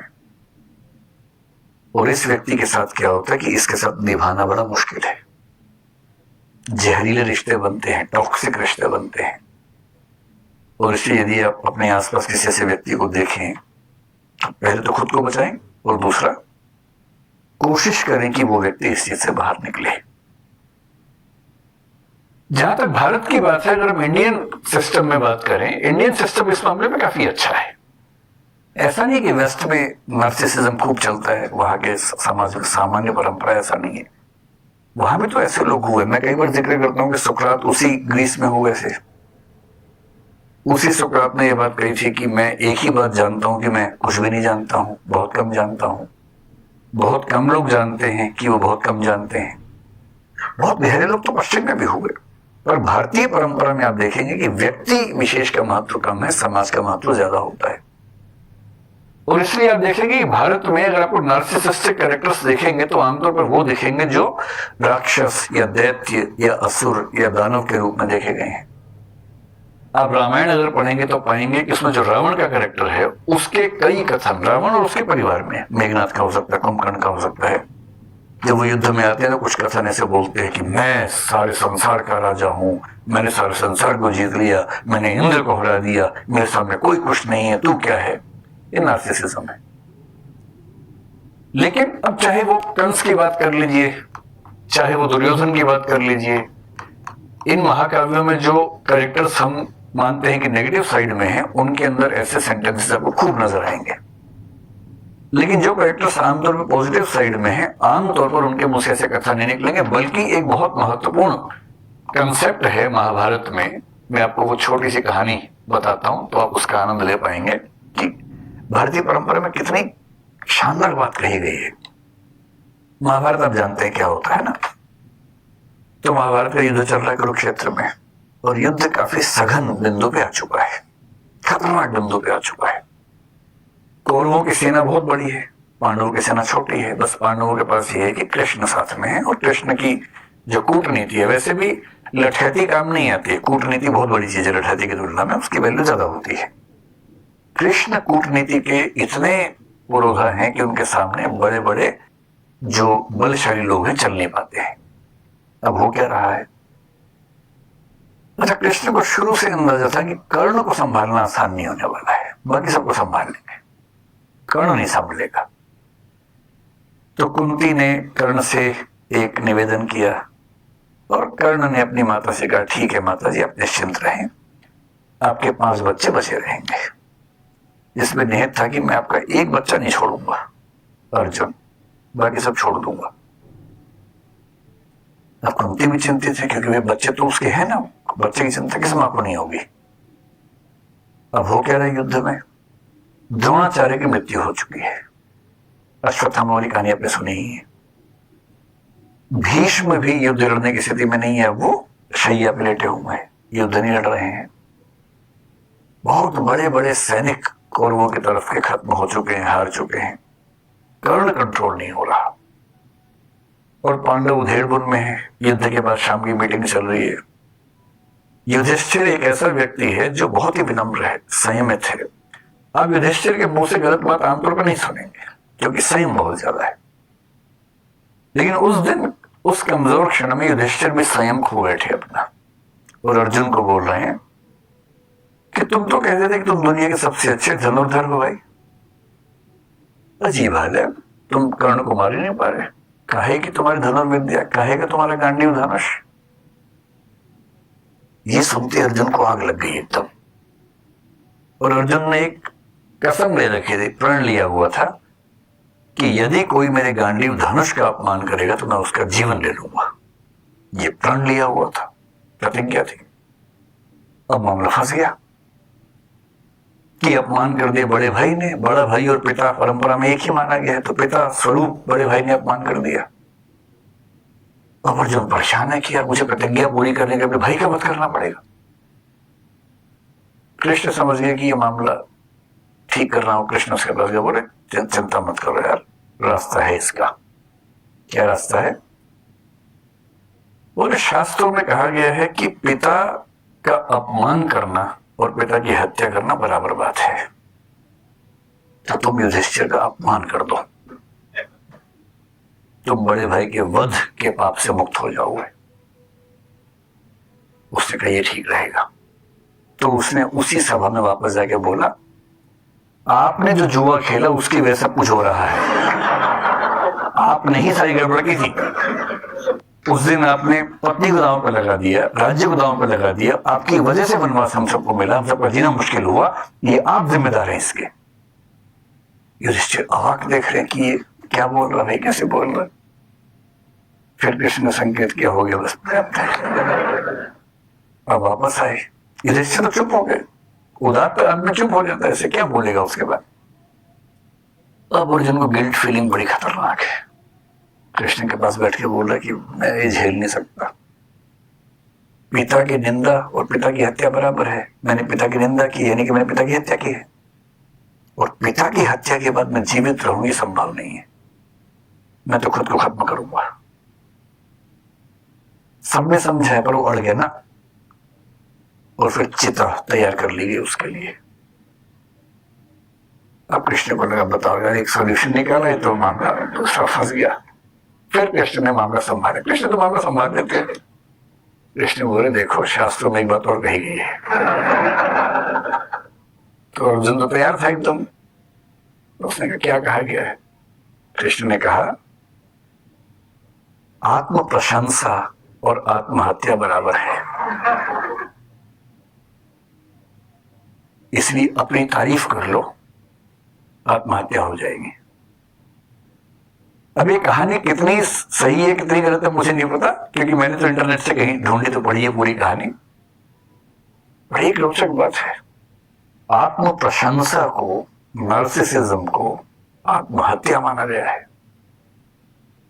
और इसका मतलब है कि हमारी कल्चर ये सिखाती है कि कोई बच्चा अगर उसे कुछ मचाए कि मैं तो ये हूं, मैं तो वो हूं, तो ना, तुम ये वो नहीं हो, एक बहुत बड़े संसार के छोटे से हिस्से हो, उतने ही हो, उतना ही अपने आप को समझो। और इसीलिए आपको इंडियन फिलोसफी, इंडियन लिटरेचर की परंपरा में ऐसे एक से बढ़कर एक लोग दिखेंगे, बहुत योग्य थे पर बड़ा बोल नहीं बोलते थे। बड़े बड़ाई ना करें, बड़ा ना बोलें बोल, रही मन हीरा कब कहे, लाख टका मेरो मोल। जो बड़ा होता है बड़ाई नहीं करता है अपनी। रहीम कह रहे हैं हीरा कब कहता है कि मेरा मोल लाख टका है, नहीं कहता, कहना भी नहीं चाहिए। क्यों कहना चाहिए? तो रहीम की लाइन नार्सिसिज्म के खिलाफ ही तो है। तुलसीदास जैसा आदमी जो इतना महान महाकाव्य, मतलब पूरी भारतीय परंपरा में सबसे महान महाकाव्य कौन सा मानता है? रामचरितमानस। भारत के दुनिया भर में मानते हैं, उतनी प्रसिद्धि किसी को नहीं मिली। वो आदमी इतनी महान रचना लिखने के बाद भी क्या लिखता है? कवित विवेक एक नहीं मोरे, सत्य कहो लिखी कागज कोरे। यानी कविता करने का विवेक रत्ती भर मेरे अंदर नहीं है, मैं तो जो सच समझता हूं कोरे कागज पर लिख देता हूं, बस इतना ही करता हूं। कवि न हो नहीं बचन प्रवीणों, सकल कला सब विद्याहीनों। ना कवि हूं न भाषा की प्रवीणता मेरे अंदर है, सारी विद्याओं से हीन हूं, बहुत ही छोटा व्यक्ति हूं। ये वो व्यक्ति कह रहा है जिसने दुनिया का सबसे सफल महाकाव्य लिखा है, क्योंकि उसे संस्कार ये कहते हैं कि अपनी प्रशंसा करना बहुत बुरी बात है। कबीर दास ने पूरी दुनिया में आग लगा दी, इतना अच्छा साहित्य लिखा, इतना अच्छा साहित्य लिखा। और जब किसी ने पूछा कि आप इतनी अच्छी कविताएं कैसे लिखते हैं, तो क्या कह रहे हैं? तुम जिन जान्यो गीति हैं वह निज ब्रह्म विचार। तुम जिनको मेरी कविताएं बता रहे हो ना, कविता में तो कुछ नहीं है, मैं तो अपनी बात भगवान के बारे में लिखता हूं, आप उसको बोलते कविता है। कविता कहां? ना मैं पढ़ा लिखा हूं, ना मैं कुछ जानता हूं। मतलब कबीर कह रहे हैं कि मैं पढ़ा लिखा नहीं हूं, जबकि उनका साहित्य पढ़ के लोग पीएचडी कर करके खत्म हो गए हैं, पर वो कह रहे हैं कि मैं तो पढ़ा लिखा नहीं। बड़प्पन की पहचान होती है अपने बारे में कुछ ना कहना, और ये बात भारतीय परंपरा में एक नहीं, दो नहीं, हजारों बार कही गई है। और इसलिए जब हम आजकल की रिसर्च देखते हैं, पश्चिम में रिसर्च हाल में हुई, एक शब्द चल पड़ा है और वो है नार्सिसिस्टिक एंड, इसको क्या बोलेंगे, एपिडेमिक। अभी तो पेंडेमिक नहीं है, कि पश्चिम का समाज इस समय नार्सिसिस्टिक एपिडेमिक से गुजर रहा है। महामारी फैल गई। और महामारी फैलने के लक्षण क्या होते हैं, आप कभी गौर कीजिएगा। आप देखिए कोई व्यक्ति मैं शब्द का प्रयोग कितनी बार करता है और हम शब्द का प्रयोग कितनी बार करता है। अगर किसी की भाषा में मैं और मेरा बहुत ज्यादा है, हम और हमारा नहीं आ रहा है, इसका मतलब है कि मामला गड़बड़ है। क्योंकि ये समझना पड़ेगा कि आप जब परिवार में है, देश में है, तो कुछ भी होता है तो जिम्मेदारी हम सबकी सामूहिक है, अच्छे मामलों में, बुरे मामलों में भी। एक अच्छा टीम लीडर जब भी सफलता होगी उसका श्रेय टीम को देगा। हमारी टीम ने ऐसा ऐसा किया, हमारी टीम शानदार है, कभी नहीं बोलेगा कि मैंने ऐसा किया। और जब कोई गलती हो जाएगी तो सबकी जिम्मेदारी अपने ऊपर लेगा कि मेरी गलती है, मैं इसके लिए क्षमा मांगता हूं, टीम का नाम कभी नहीं आने देगा। और जब कोई श्रेय लेने के नाम पे बार बार मैं, मेरा ये करे, इसका मतलब लक्षण ठीक नहीं है। और ये इस समय पश्चिम में, भारत में भी आप कह सकते हैं, इतना ज्यादा हो गया है मैं का इस्तेमाल। ऐसे गीत, ऐसे संगीत, ऐसी फिल्में जो इंडिविजुअल बेस्ड है, और एक शब्द इसमें चलता है इंडिविजुअल वर्शिपिंग कल्चर, व्यक्ति पूजक संस्कृति। जिस जिस देश में ये संस्कृति, इस समय दुनिया भर में संस्कृति है, दुनिया भर में ऐसे 50 लीडर्स आपको दिखेंगे सेंटर में, स्टेट में, उस व्यक्ति की पूजा समाज करता है, पॉलिसीज की बात नहीं करता। अमेरिका में ट्रंप को लेकर ये बात खूब कही गई थी उस समय, पुतिन को लेकर भी कही जा रही है, बोल्सोनारो जो ब्राजील में, उनको लेकर कही जा रही है, भारत में कई लोगों को लेकर कही जाती है सेंटर में, स्टेट में, कि व्यक्ति पर ध्यान है, ध्यान पॉलिसी पे नहीं है, ध्यान नीति पर नहीं है। और ये टेंडेंसी बताती है कि इस समय चीजें पूरी दुनिया में चिंताजनक दौर से गुजर रही हैं। तो सवाल हमारा ये होना चाहिए आज की बातचीत में कि ये क्यों होता है, और यदि हम चाहते हैं कि हम और हमारी अगली पीढ़ियां इस चीज से बच सकें तो हमें किन चीजों का ध्यान रखना चाहिए। तो नार्सिसिज्म का रीजन क्या है? अगर कुछ लोग आपके आसपास ऐसे हैं तो क्यों ऐसा होता है? इसकी सबसे बड़ी वजह मानी जाती है परवरिश।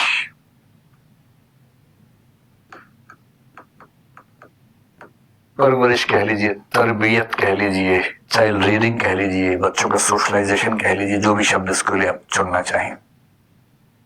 सबसे बड़ी जिम्मेदारी आती है पेरेंट्स पे इसकी। आपने कभी देखा कि कई अपराधी परिवार ऐसे हैं जिनमें पीढ़ी दर पीढ़ी अपराधी होते रहते हैं? उसकी अकेली वजह यही है और कोई वजह उस पर काम नहीं आती। क्या है परवरिश का इफेक्ट इसमें? अगर आप अपने बच्चे को जरूरत से ज्यादा, दो में से एक चीज, जरूरत से ज्यादा तारीफ अगर करते हैं या जरूरत से ज्यादा उसका दमन करते हैं, सप्रेशन करते हैं, दोनों ही स्थितियों में यह खतरा है कि वो आगे चलकर नार्सिसिस्टिक पर्सनैलिटी डिसऑर्डर का शिकार हो सकता है। कैसे? कुछ पेरेंट्स बहुत तारीफ करते हैं, अरे बेटा तेरे अंदर जो बात है ना बेटा, अरे बेटा तू दुनिया से अलग है बेटा। अब बेटा गया किस दिन किसी को पीट के आ गया, क्योंकि बाप ने कहा था बहुत साहसी हो, साहस कहीं तो दिखाएगा ना बच्चा। अब जिस दिन बच्चा किसी को, दूसरे बच्चे को पीट के आ गया, देखने की बात है कि उस दिन माँ बाप ने क्या कहा। कुछ माँ बाप कहेंगे ये क्या बात हुई भाई, अजीब हालत है, चलो चल के सॉरी बोलो उसको। एक ये तेवर होता है जो कि ठीक भी है। एक होता है चलो कोई बात नहीं यार ठीक है, हो जाता है, इसका मतलब पीटा को कभी कभी कुछ नहीं बोलेंगे। तीसरा क्या होता है, उसने कितने मारे? पापा 2, तूने 8। क्या बात है यार, मेरा बेटा मजा आ गया। अरे अब कितने साल की हो गई बेटा? 8 साल की। बेटा 12 का हो जा, तमंचा दिलवा दूंगा। 12 में तमंचा, 16 में चेन गन बेटा, फिर सबको मारना आराम से। जो भी ठीक ड्रेस व्रेस में ना उसको मार देना, है ना, खराब चीजों को देखना अच्छा नहीं होता, मार ही देना उसको। अब इस परिवार में जो बच्चा है जिसको संस्कार ये मिल रहे हैं पेरेंट्स से, क्या वो ठीक इंसान बन पाएगा? कभी नहीं बन पाएगा। फिर वो अपने बाप को देखता है, उसके बाप का व्यवहार उसकी माँ के साथ ऐसा है जैसे मालिक और दास का संबंध हो। उस महिला को इतनी हिम्मत नहीं कि परिवार के मसलों में एक सेंटेंस भी बोल सके। तो वो क्या सीख रहा है कि सारी शक्ति मेरे पास होनी चाहिए, और जब वो बड़ा होगा सारी पावर मेरे पास, मैं कालीन भैया बनूंगा। कालीन भैया मेरे अच्छे दोस्त हैं, मैं जानबूझ कर ना बोल रहा हूं। तो मैं कालीन भैया बनूंगा, सारी पावर मेरे पास होगी, इस पूरे इलाके में कोई सांस भी लेगा तो मुझसे पूछ के देगा, वरना गोली मार देंगे उसको। तो जो परवरिश में यदि आपने गलत चीजों पर तारीफ करनी शुरू कर दी, बच्चे ने हिंसा की, बच्चे ने गाली दी, गाली दे क्या, कौन सी, ये वाली, अरे बेटा 3 और सिखाता हूँ, नोट कर, नोट बनाओ, ये वाली गाली है, ये वाली, ऐसे देते हैं, सीक्वेंस देते हैं। अगर आप इस लेवल पर बच्चों को ट्रीट कर रहे हैं तो सीधी सी बात है कि बच्चे आगे चलकर आपसे आगे ही निकलेंगे। हर बाप चाहता है कि बच्चा आगे निकले, तो बच्चा आगे निकल जाता है। इस मामले में भी आगे निकलता है। दूसरा तरीका क्या है? अननेसेसरी रिप्रेशन या सप्रेशन अगर बच्चे का होता है, बच्चा कुछ भी करे, हाँ बेटा एग्जाम ठीक रहा, हाँ मम्मी ठीक रहा, कितने नंबर है पापा? 99% है। एक कहाँ गया? इसके लिए भेजा था स्कूल तुझे कि 100 में छोड़ के आ जाओ, और इसी में 2 झापड़ मार दिए, आज खाना नहीं मिलेगा। अगली बार पापा 99.5% है। अच्छा, क्लास में रैंक कौन सा? सेकंड। कितने बच्चों में? 100 में। ये कौन है? ना बेटा ना, तो जिस खानदान का है ना, उसमें सेकंड रैंक आज तक किसी का नहीं आया। कहना चाह रही कि सेकंड भी आज तक किसी का नहीं आया, पर कहते हैं कि पर भाव तेवर ये रहता है कि सेकंड आज तक किसी का नहीं आया बेटा, फर्स्ट ही चाहिए बेटा, नाम डुबा दिया तूने हमारा। इतना दबाओ। कोई अंकल आंटी चलो बेटा पोएम सुनाओ, अब पोएम सुनाओ। उससे बच्चे के मन में भाव आता है कि यार लगा दू दुनिया में मैं, यार मैं रेडियो हूँ। जब सब लोग आए आओ पोएम सुनाओ, मछली जल की रानी है, ये कोई बात हुई? ये होता है बच्चों को एकदम साधन समझना, वस्तु समझना, ऑब्जेक्टिफाई करना। और ये बच्चा डरा हुआ है आपसे, इसलिए जी पापा जी मम्मी बोलता है, पर उसके मन में क्या था आपको अंदाजा नहीं है। विद्रोह का ज्वालामुखी भरता जा रहा है इसके अंदर, हर बात में डांट खाता है, हर बात पे पिटता है, अच्छा काम करता है फिर भी पिटता है। और इस बच्चे को लेकर रिस्क है कि या तो कभी ये खुद को खत्म कर देगा, नहीं झेल पाएगा, और अगर झेल गया और सफल हो गया जिंदगी में तो इस रास्ते पर चला जाएगा, भीखु मात्र बन जाएगा फिर ये कि पूरा बंबई मेरा है। इसलिए अगर आपके आसपास कोई ऐसा दृश्य दिखे जहां बच्चों की गलत हरकतों को महिमामंडित किया जा रहा हो, ग्लोरीफाई किया जा रहा हो, खतरनाक है। बच्चों को बड़ों से, दूसरे लोगों से तमीज से बात करना सिखाया जाए, ये बहुत जरूरी है। झुकना सिखाया जाए दूसरों के सामने, अपनी गलतियों पर शर्मिंदा होना सिखाया जाए, सॉरी बोलना सिखाया जाए, शेयर करना सिखाया जाए, और सबसे बड़ी बात फेलियर को आसानी से डाइजेस्ट करना सिखाया जाए। आप स्कूल में पहला रैंक ले आएंगे किसी तरह से, जब कॉलेज जाएंगे ना तो वहां 50 स्कूलों के टॉपर आए होते हैं एक साथ, उनमें से एक का फर्स्ट आएगा, 49 जाएंगे कॉम्प्लेक्स में। फिर जब आप कहीं और जाएंगे यूपीएससी वगैरह एग्जाम देंगे, वहां सारे यूनिवर्सिटी टॉपर एक साथ बैठे हुए हैं, एक करेगा टॉप और बाकी सब कुंठाओं में चले जाएंगे। इसलिए बहुत जरूरी है विफलताओं को, पराजय को स्वीकार करने की क्षमता, रिजेक्शन झेलने की ताकत। ये नार्सिसिस्ट व्यक्ति रिजेक्शन झेल नहीं सकता। अगर उसने किसी को कहा कि मैं तुझे पसंद करता हूं, ये ऑप्शन नहीं दे रहा कि तुम मुझे पसंद नहीं भी कर सकती हो, मैं करता हूं यानी मैं करता हूं, दिस इज फाइनल, कल हमारी शादी है, पेरेंट्स को लेके आना है या अकेली आओगी, खुद आओगी या उठा के लाए तुमको, इतना ही ऑप्शन है, बाकी ऑप्शंस नहीं है वहां पर। क्योंकि उसको रिजेक्शन झेलने की आदत नहीं है, उसके अंदर इतना हौसला नहीं है कि रिजेक्शन झेल सके। और इसलिए कहते हैं कि परवरिश सबसे महत्वपूर्ण चीज है, और समाज में पेरेंट्स को ये बहुत ईमानदारी से समझना चाहिए कि अगर वो परवरिश में बड़ी बड़ी बातें सिखा रहे, बेटा आईआईटी करेगा, बेटा उसके बाद कंपनी खोलेगा, बेटा स्टार्टअप करेगा, बेटा ये करेगा, बेटा वो करेगा, उसमें हो सकता है बेटा सब कुछ करे, आप वही कुछ करते बाद में, गड़बड़ है। और दूसरी बात है कि यदि किसी व्यक्ति को जीवन में सफलताएं मिल जाती है अनड्यू, ऐसी सफलता जो वो डिजर्व नहीं करता था और बाई चांस बार बार मिलती जाती है, आमतौर पर क्राइम की दुनिया में ऐसा होता है, क्रिमिनल्स हैं, सब में कंपटीशन है, एक बच्चा अचानक उठा कॉन्फिडेंस से भर के, एक दिन बहुत बड़े गैंगस्टर को सीधे चाकू मार के आ गया, क्योंकि 17-18 साल का, चिंता ही नहीं है उसको पता ही नहीं कितना मुश्किल काम कर रहा है, और रातों रात भौकाल हो गया उसका पूरे इलाके में।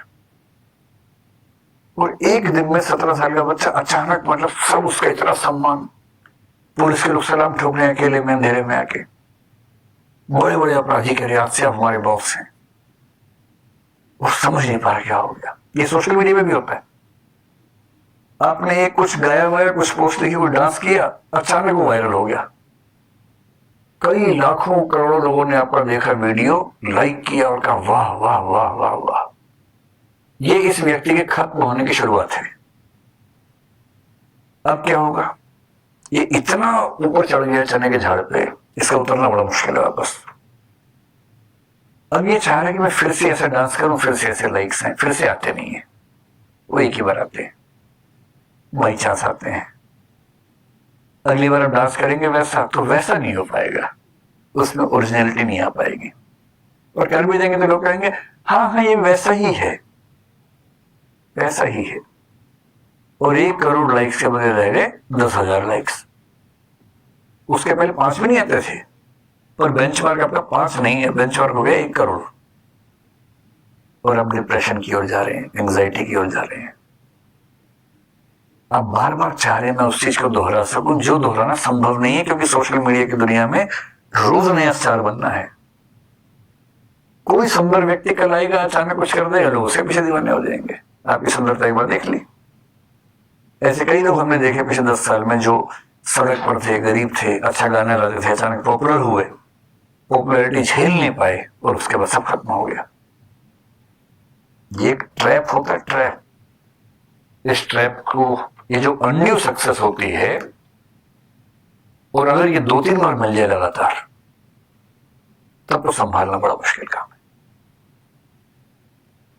और कुछ लोग कहते हैं कि बायोलॉजिकल फैक्टर्स भी होते हैं, कुछ हार्मोन्स वगैरह भी होते हैं, लेकिन वो तो एक अलग मामला है जिस पर हमें ध्यान देना चाहिए। वो ये है कि हम अपने समाज में बच्चों को ये समझाएं, क्या समझाएं, क्या क्या लेसन हो सकते हैं, क्या ध्यान रखना चाहिए, प्रिकॉशंस अगर कहना हो तो क्या होनी चाहिए। कल को जब आप पेरेंट्स होंगे तो विशेष रूप से काम आएगा। अभी भी छोटे भाई बहन तो होंगे आपके, उनको तो सिखा ही सकते हैं।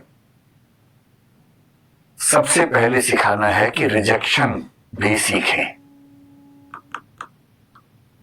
थोड़ा बहुत फेलियर भी सीखें। कोई रिजेक्ट करे ना तो कायदे से रिस्पॉन्ड करना है, मतलब रिजेक्ट करने वाले को भी कायदे से करना चाहिए, नार्सिसिस्ट नहीं बनना चाहिए उसको भी। लेकिन अगर रिजेक्शन हो जाए तो ये नहीं कि अच्छा मुझे मना किया, मुझे ये नहीं, इतना ही कि अच्छा ठीक है कोई बात नहीं, एज यू विश। सबसे अच्छा तो ये होता है मस्त मौला होना चाहिए व्यक्ति को।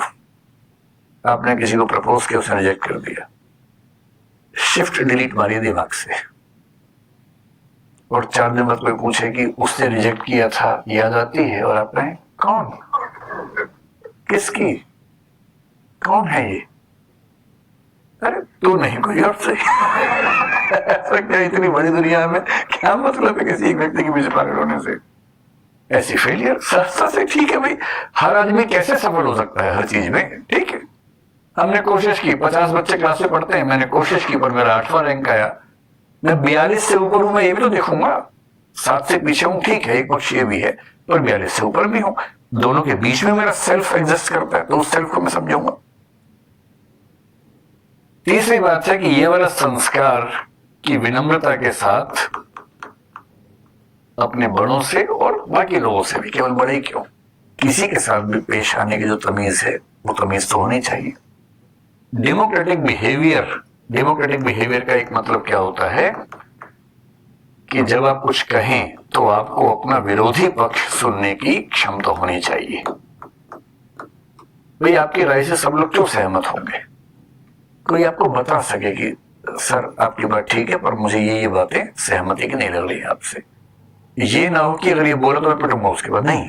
ये भरोसा हो लोगों को आपके साथ बात करते हुए कि अगर आप उनके विरोध की बात भी करेंगे तो आप शालीनता से सुनेंगे और उसमें से काम की बात को निकाल के स्वीकार भी कर लेंगे। अगर ऐसा आपके परिवार के लोग कर पा रहे हैं, बच्चे कर पा रहे हैं, तो मान के चलिए कि वो कायदे के इंसान बनेंगे, कॉन्फिडेंस से भरे हुए लोग होंगे, ना कि नार्सिसिज्म की समस्या से ग्रस्त होंगे। ये बेसिक बातचीत मैंने इसके बारे में कर ली है। अब आपके मन में जो भी सवाल हो इसको लेकर मनोविज्ञान पर, वो पूछें। कोई चिंताएं हो जो एड्रेस ना हो पाई तो वो पूछिए। सर पूछना ये चाहते हैं कि सेल्फ कॉन्फिडेंस और ओवर कॉन्फिडेंस में वो कैसे पता चलेगा कि हमारा सेल्फ कॉन्फिडेंस ओवर में कंप्लीट हो गया है, और ओवर कॉन्फिडेंस क्या ना कर, ये जो आपने बताया नार्सिसिज्म, ये ओवर कॉन्फिडेंस को नार्सिसिज्म बोला जाएगा? बहुत इंटरेस्टिंग सवाल है। अगर आप मुझे अनुमति दे तो मैं 5-7 मिनट में इसका जवाब विस्तार में देना चाहूंगा, ठीक है। पहले ये समझे कि जो कॉन्फिडेंस हमारे अंदर होता है वो कैसे आता है, कहां से आता है। कॉन्फिडेंस का मतलब है कि मैं यह कर सकता हूं, इसका विश्वास, मैं यह कर सकता हूं, ये विश्वास मेरा सेल्फ कॉन्फिडेंस है, ठीक है। मैं ऐसा हूं, सेल्फ एस्टीम है, मैं यह कर सकता हूं, कॉन्फिडेंस है। सेल्फ कॉन्फिडेंस का संबंध दरअसल सेल्फ की धारणा के साथ है, और सेल्फ का मतलब है कि सरल भाषा में मेरे मन में मेरी छवि क्या है, इसको बोलते हैं सेल्फ मनोविज्ञान में। मेरे मन में मेरी छवि। बहुत छोटे बच्चों में अपनी छवि होती ही नहीं। जो बहुत छोटे बच्चे हैं, कुछ महीनों तक की उम्र में, उनको ये एहसास ही नहीं होता कि वो हैं, कि वो भी हैं। इसका एक एक्सपेरिमेंट कई लोग करते हैं। कुछ एनिमल्स को लेकर ऐसी बात कही जाती है कि उनके अंदर भी सेल्फ कंसेप्ट बहुत क्लियर कट नहीं होता। मैंने ये प्रयोग कई बार करके देखा, आप भी करके देखिए। अगर आपके पास कोई पशु पक्षी हो पालतू, गोदी में उठा लीजिए, अगर छोटा है तो गोदी में उठा लीजिए, शीशे के सामने जाइए। आप कोशिश कर करके थक जाएंगे, वो शीशे में खुद को नहीं देखेगा। वो नार्सिसस की तरह ये समझ ही नहीं पा रहा कि ये मैं ही हूं, उसे लग रहा कोई और है, क्योंकि सेल्फ की धारणा उसके दिमाग में है ही नहीं। अब ह्यूमन बीइंग के जो बच्चे होते हैं, 1 महीने का बच्चा, 1.5 महीने का बच्चा, उसे गोदी में उठा के शीशे के सामने ले जाइए, वो खुद को नहीं देखेगा, आपको देखेगा, आपको देखेगा, फिर बाहर देखेगा, कहेगा एक जैसे दिख रहे हैं दोनों। खुद को नहीं देखेगा, क्योंकि उसको ये एहसास है ही नहीं कि मैं भी कुछ हूं। ये सेल्फ की धारणा धीरे धीरे बनती है, और कैसे बनती है, बड़ा खतरनाक कंसेप्ट है। सारा खेल मनोविज्ञान में इस कंसेप्ट पे टिका हुआ है। जिस व्यक्ति ने इसकी सबसे खूबसूरत व्याख्या की, मतलब मेरी राय में उससे अच्छी व्याख्या किसी ने की, उसका नाम था चार्ल्स हटन कूले, अमेरिकन सोशियोलॉजिस्ट, साइकोलॉजिस्ट कह लीजिए। 1860 से 1930 के बीच में रहा। और ठीक इसी समय में एक व्यक्ति और रहा अमेरिका में ही, जिसको बोलते हैं George Herbert Mead. George Herbert Mead. दोनों की व्याख्या मिलती जुलती है, लेकिन C.H. कूले का एक वाक्य बोलता हूँ, वाक्य सुन के आपको आनंद आ जाएगा। उसका वाक्य क्या है? लंबा वाक्य है, लिखने में दिक्कत होगा, बोलता हूँ 2-3 बार ताकि आप मन में बिठा लें उसको क्या है। उसने 3 वाक्य बोले, आपको लगेगा कि भाषा का खेल है, और भाषा का खेल है नहीं। I am not what I think I am, I am not what you think I am, I am what I think you think I am. ये सुन के लोगों ने क्या भाषा की लफाजी चल रही है भाई, इसको हिंदी में कर लेते हैं। मैं वह नहीं हूं जो मैं सोचता हूं कि मैं हूं, मैं वह भी नहीं हूं जो आप सोचते हैं कि मैं हूं, मैं वह हूं जो मैं सोचता हूं कि आप सोचते हैं कि मैं हूं। अभी तो ऐसे चल रहा होगा दिमाग के अंदर, ये जंतर मंतर जैसी फीलिंग आ रही होगी ना, लेकिन इसका भाव समझिए क्या है। मेरे मन में अपने आप को लेके सम्मान का भाव है या नहीं।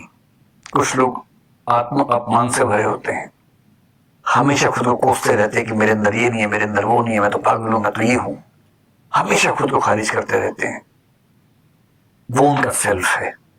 कुछ नार्सिसिस्ट है, वो उनका सेल्फ है। कैसे बनता है? मैंने आपसे कहा ना, पेरेंट्स सबसे बड़े जिम्मेदार होते हैं।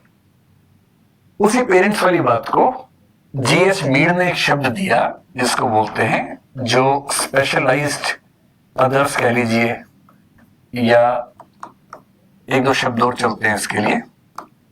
एक होता है जनरलाइज्ड अदर्स, और एक होता है कोई शब्द है बड़ा अच्छा जिसका सिग्निफिकेंट अदर्स है। सिग्निफिकेंट शब्द का इस्तेमाल किया उसने, सिग्निफिकेंट अदर्स। स्पेशलाइज सही शब्द नहीं है, सिग्निफिकेंट। इसका मतलब क्या हुआ? मैं जानता हूं कम से कम 1000 व्यक्तियों को, शायद 10,000 को जानता हूँ। किसी से ऐसी परिचय है, कोई मेरे पड़ोस में रहता है, सामने दिव्या कभी, मेरे बहुत सारे स्टूडेंट्स हैं, मैं चेहरे से उनको जानता हूं, और मेरी जिंदगी पे उनका प्रभाव बहुत कम है। कुछ लोग मेरे जीवन में ऐसे हैं, आपके जीवन में भी ऐसे होंगे, जिनका आप पर प्रभाव बहुत ज्यादा होगा। उनको बोलते हैं सिग्निफिकेंट अदर्स, G.H. मीड की भाषा में। ये सिग्निफिकेंट अदर्स आपका सेल्फ का कंसेप्ट क्रिएट करते हैं। कैसे? आप अपना कंसेप्ट ऐसे बनाते हैं, उन 3 लाइनों को समझेंगे। पहला, मैं वह नहीं हूं जो मैं सोचता हूं कि मैं हूं, यानी मेरा सेल्फ का कंसेप्ट मेरी चाहत से नहीं बनता। मैं अपने बारे में कुछ भी सोचता रहूं तो मेरा सेल्फ का कंसेप्ट वैसा बनेगा नहीं, और नाटक बेशक करता रहूं मैं, बनेगा नहीं। आप मेरे बारे में क्या सोचते हैं मुझे फर्क ही नहीं पड़ता इस बात से। फर्क पड़ता है, लेकिन जो कहना चाह रहे कूले, वो दरअसल इससे फर्क नहीं पड़ रहा कि आप क्या सोचते हैं। फर्क इससे से पड़ता है, मुझे क्या लगता है कि आप मेरे बारे में क्या सोच रहे हैं। बड़े खतरनाक बात है। मैं आपको एक एग्जांपल से बात समझाता हूं। एक बार मुझे ध्यान है, होली की शाम को कवि सम्मेलन चल रहा था। जब मैं स्टूडेंट था तो हम ये सब हरकतें करते थे होली की शाम को, मैं भी उसमें रहता था। 20-30 दोस्त होते थे, लोग अपनी कविताएं पढ़ते थे, तालियां बजाते थे। तो उसमें एक लड़का था, बहुत ही रद्दी किस्म की कविता लिखता था। उसे बिल्कुल कविता लिखनी नहीं आती थी। आती हमें भी नहीं थी, पर हम कहते थे कि हमें नहीं आती, तो हम नहीं गाते थे। उसको आती नहीं थी, पर उसको लगता था कि आती है। ये सेल्फ का कंसेप्ट बिगड़ा हुआ था। अब उसने घटिया सी कविता सुनाई सबके सामने, बहुत ही घटिया सी कविता। अब इमेजिन कर लीजिए कुछ भी। अब उसने एक लाइन बोली, जैसे जैसे कुछ हम एज्यूम कर लें कि आज मैं होली खेल रहा था, ठीक है, सामान्य सी बात है। लेकिन लोग मजे लेने वाले बैठे थे, उन्होंने कहा वाह क्या बात कही है, वाह, अरे वाह वाह, फिर से बोलिए, फिर से बोलिए, फिर कहिए, वाह क्या, सुभान अल्लाह, सुभान अल्लाह, ये सब करने लग गए। अच्छा, बाकी सबको पता है कि मजाक चल रहा है, सब मुंह दबा के हंस भी रहे हैं। उस बेचारे को समझ नहीं आ रहा कि मजाक चल रहा है, और उसको लग रहा है कि इतनी घातक बात लिख दी मैंने। जब लिखा क्या है, आज मैं होली खेल रहा था। अच्छा, मजाक उड़ाने वाले भी ना सीरियस मुंह बना के मजाक उड़ा रहे हैं, सब समझ रहे मजाक चल रहा है, एक वही नहीं समझ रहा। तो फिर उसने शर्माते हुए कहा, अच्छा आप कह रहे तो फिर से सुनाते हैं, आज मैं होली खेल रहा था, वाह वाह वाह, फिर क्या हुआ, फिर क्या हुआ। अब उसने ऐसे 3-4 दिन सुना जिससे कोई वैल्यू नहीं थी कविता के रूप में। और जब वो मंच से उतरा, इतनी तालियां पीटी सब लोगों ने, इतनी तालियां, नहीं एक बार फिर सुनाइए, फिर सुनाइए, हम लिखेंगे, अब सुनाइए, हम लिखेंगे इसको, हम घर पे भेजेंगे, ये सब करने लग गए। वो बेचारा सुना रहा है, सब लोग नोट कोई नहीं कर रहा है, ऐसे पेन घिमा रहे हैं, ऐसे काटे पीटे बना रहे हैं, सिर्फ दिखाने के लिए कि हम क्या कर रहे हैं। और अंत में उसे खूब तालियां बजा के कुछ पुरस्कार दे दिया, आपको प्रथम पुरस्कार आपको दिया जाता है। अब जब वो चला गया, सब ठहाके मार रहे, कैसा पागल आदमी है। और वो जिस भाव से गया है, वो सिकंदर समझ रहा खुद को कि मुझसे अच्छा कभी कोई नहीं है। अब तो निराला और कालिदास का स्थान, तुलसीदास का स्थान खतरे में है। कबीर का तो कोई पूछेगा नहीं, कबीर को तो मेरे बात तो वो इस भाव में है। खेल किस चीज का है, मुझे क्या लग रहा है कि आप मेरे बारे में क्या सोच रहे हैं, जबकि सब मजाक बना रहे हैं, पर इसको लग रहा है कि लोग उसे तारीफ कर रहे हैं। और इस लगने से उसका सेल्फ कॉन्फिडेंस इतना बढ़ गया कि इसको अब लगता है कि आज मैं ऊपर आसमान नीचे, ये उस भाव में आ गया है। यह है सेल्फ कंसेप्ट। और हमारा सेल्फ कॉन्फिडेंस कितना होगा, एग्जैक्टली उतना होगा जैसा हमारा सेल्फ कंसेप्ट बना है। और वो बनाने में बहुत बड़ी भूमिका हमारे आसपास के लोगों की। यदि कोई आपके घर में ऐसा है जो लगातार आपको धिक्कारता रहता है, इतना भी नहीं आता, तुम्हें ये भी नहीं आता, आप पानी लेके गए, गिलास गलती से गिर गया, साल में एक आध बार हम सबसे गिलास गिरता है, उनसे नहीं गिरता जो उठाते ही नहीं है। जो मालिक लोग उठाते नहीं, उनसे क्यों गिरेगा भाई? वो हमेशा बोलते पानी लाओ, कोई लाके देगा पानी, वो उठा के पी लेंगे, टेबल पे रखे हुए, उनसे नहीं गिरता। जो रोज 50 बार पानी लेके जाएगा, कब लेके जाएगा, कभी तो गिरेगा उससे एक आध बार। एक बार कब गिर गया किसी से, और उसे क्या कहा लोगों ने, बेशरम, इतना भी नहीं आता, इतने बड़े हो गए, पेड़ जैसे हो गए, कब उठाना नहीं आता तुम्हें अब तक। जबकि रोज 50 बार को 365 से गुणा कर लीजिए, मतलब 3650, मतलब 18-20 हजार बार उसने गिलास रखा, तब एक बार गिरा है, और उस पर इतनी गालियां दे दी। होना क्या चाहिए, 20,000 बार में एक बार गिरा, चलो गिरा तो हमें लगा भगवान तो नहीं हो भाई तुम, 8-10 बार तो गिरना ही चाहिए था, एक ही बार गिरा। ऐसे बाप और माँ मिल जाएंगे तो बच्चे में कॉन्फिडेंस रहेगा, और वैसे मिल जाएंगे तो जो थोड़ा बहुत कॉन्फिडेंस खत्म हो जाएगा। इसलिए आपके सिग्निफिकेंट अदर्स आपकी चीजों पर कैसे रिएक्ट करते हैं, कैसा एहसास दिलाते हैं, इस सबसे तय होता है आपका कॉन्फिडेंस। अब सेल्फ कॉन्फिडेंस में एक स्थिति होती है अंडर कॉन्फिडेंस की, एक होती है ओवर कॉन्फिडेंस की, और एक होती है रीजनेबल कॉन्फिडेंस की। इसका पैमाना क्या होता है, बड़ा सरल सा पैमाना है। खुद आसान नहीं होता, कम से कम एक आध व्यक्ति आपके आसपास ऐसा चाहिए जो आपका दोस्त भी हो और समझदार भी हो, जिससे आप कह सके देखो यार, मुझे ऐसा लगता है कि मैं सेल्फ कंसेप्ट मेरा बिगड़ा हुआ है, डिस्टॉर्टेड है। बहुत योग्य व्यक्ति अंडर कॉन्फिडेंट हो सकता है कि है बहुत योग्य, पर उसने सबकी नजरों में यही देखा कि वो कुछ भी नहीं जानता। मैं ऐसे कई बच्चों को देखता हूं, इतने योग्य हैं पर कॉन्फिडेंस रत्ती भर नहीं है उनके अंदर। और ऐसे भी है कि योग्यता उतनी नहीं है लेकिन कॉन्फिडेंस चरम पे रहता है, नार्सिसिज्म के आसपास रहता है। तो जिस व्यक्ति में कॉन्फिडेंस उसकी योग्यताओं से कम है या ज्यादा है, इसका मतलब उसका सेल्फ कंसेप्ट डिस्टॉर्टेड है, बिगड़ा हुआ है, उसे सुधारना है। उसे सुधारने का सरल सा तरीका है, या तो किसी मनोवैज्ञानिक से मिलना चाहिए। और मनोवैज्ञानिक से मिलना ऐसी बुरी बात नहीं होती है। भारतीय समाज में लगता है कि पागल हो क्या, मनोवैज्ञानिक से मिलोगे, अरे पागल हो गया, पागल हो गया। ये ड्रामा नहीं करना है। जैसे तन बीमार होता है वैसे मन भी बीमार होता है।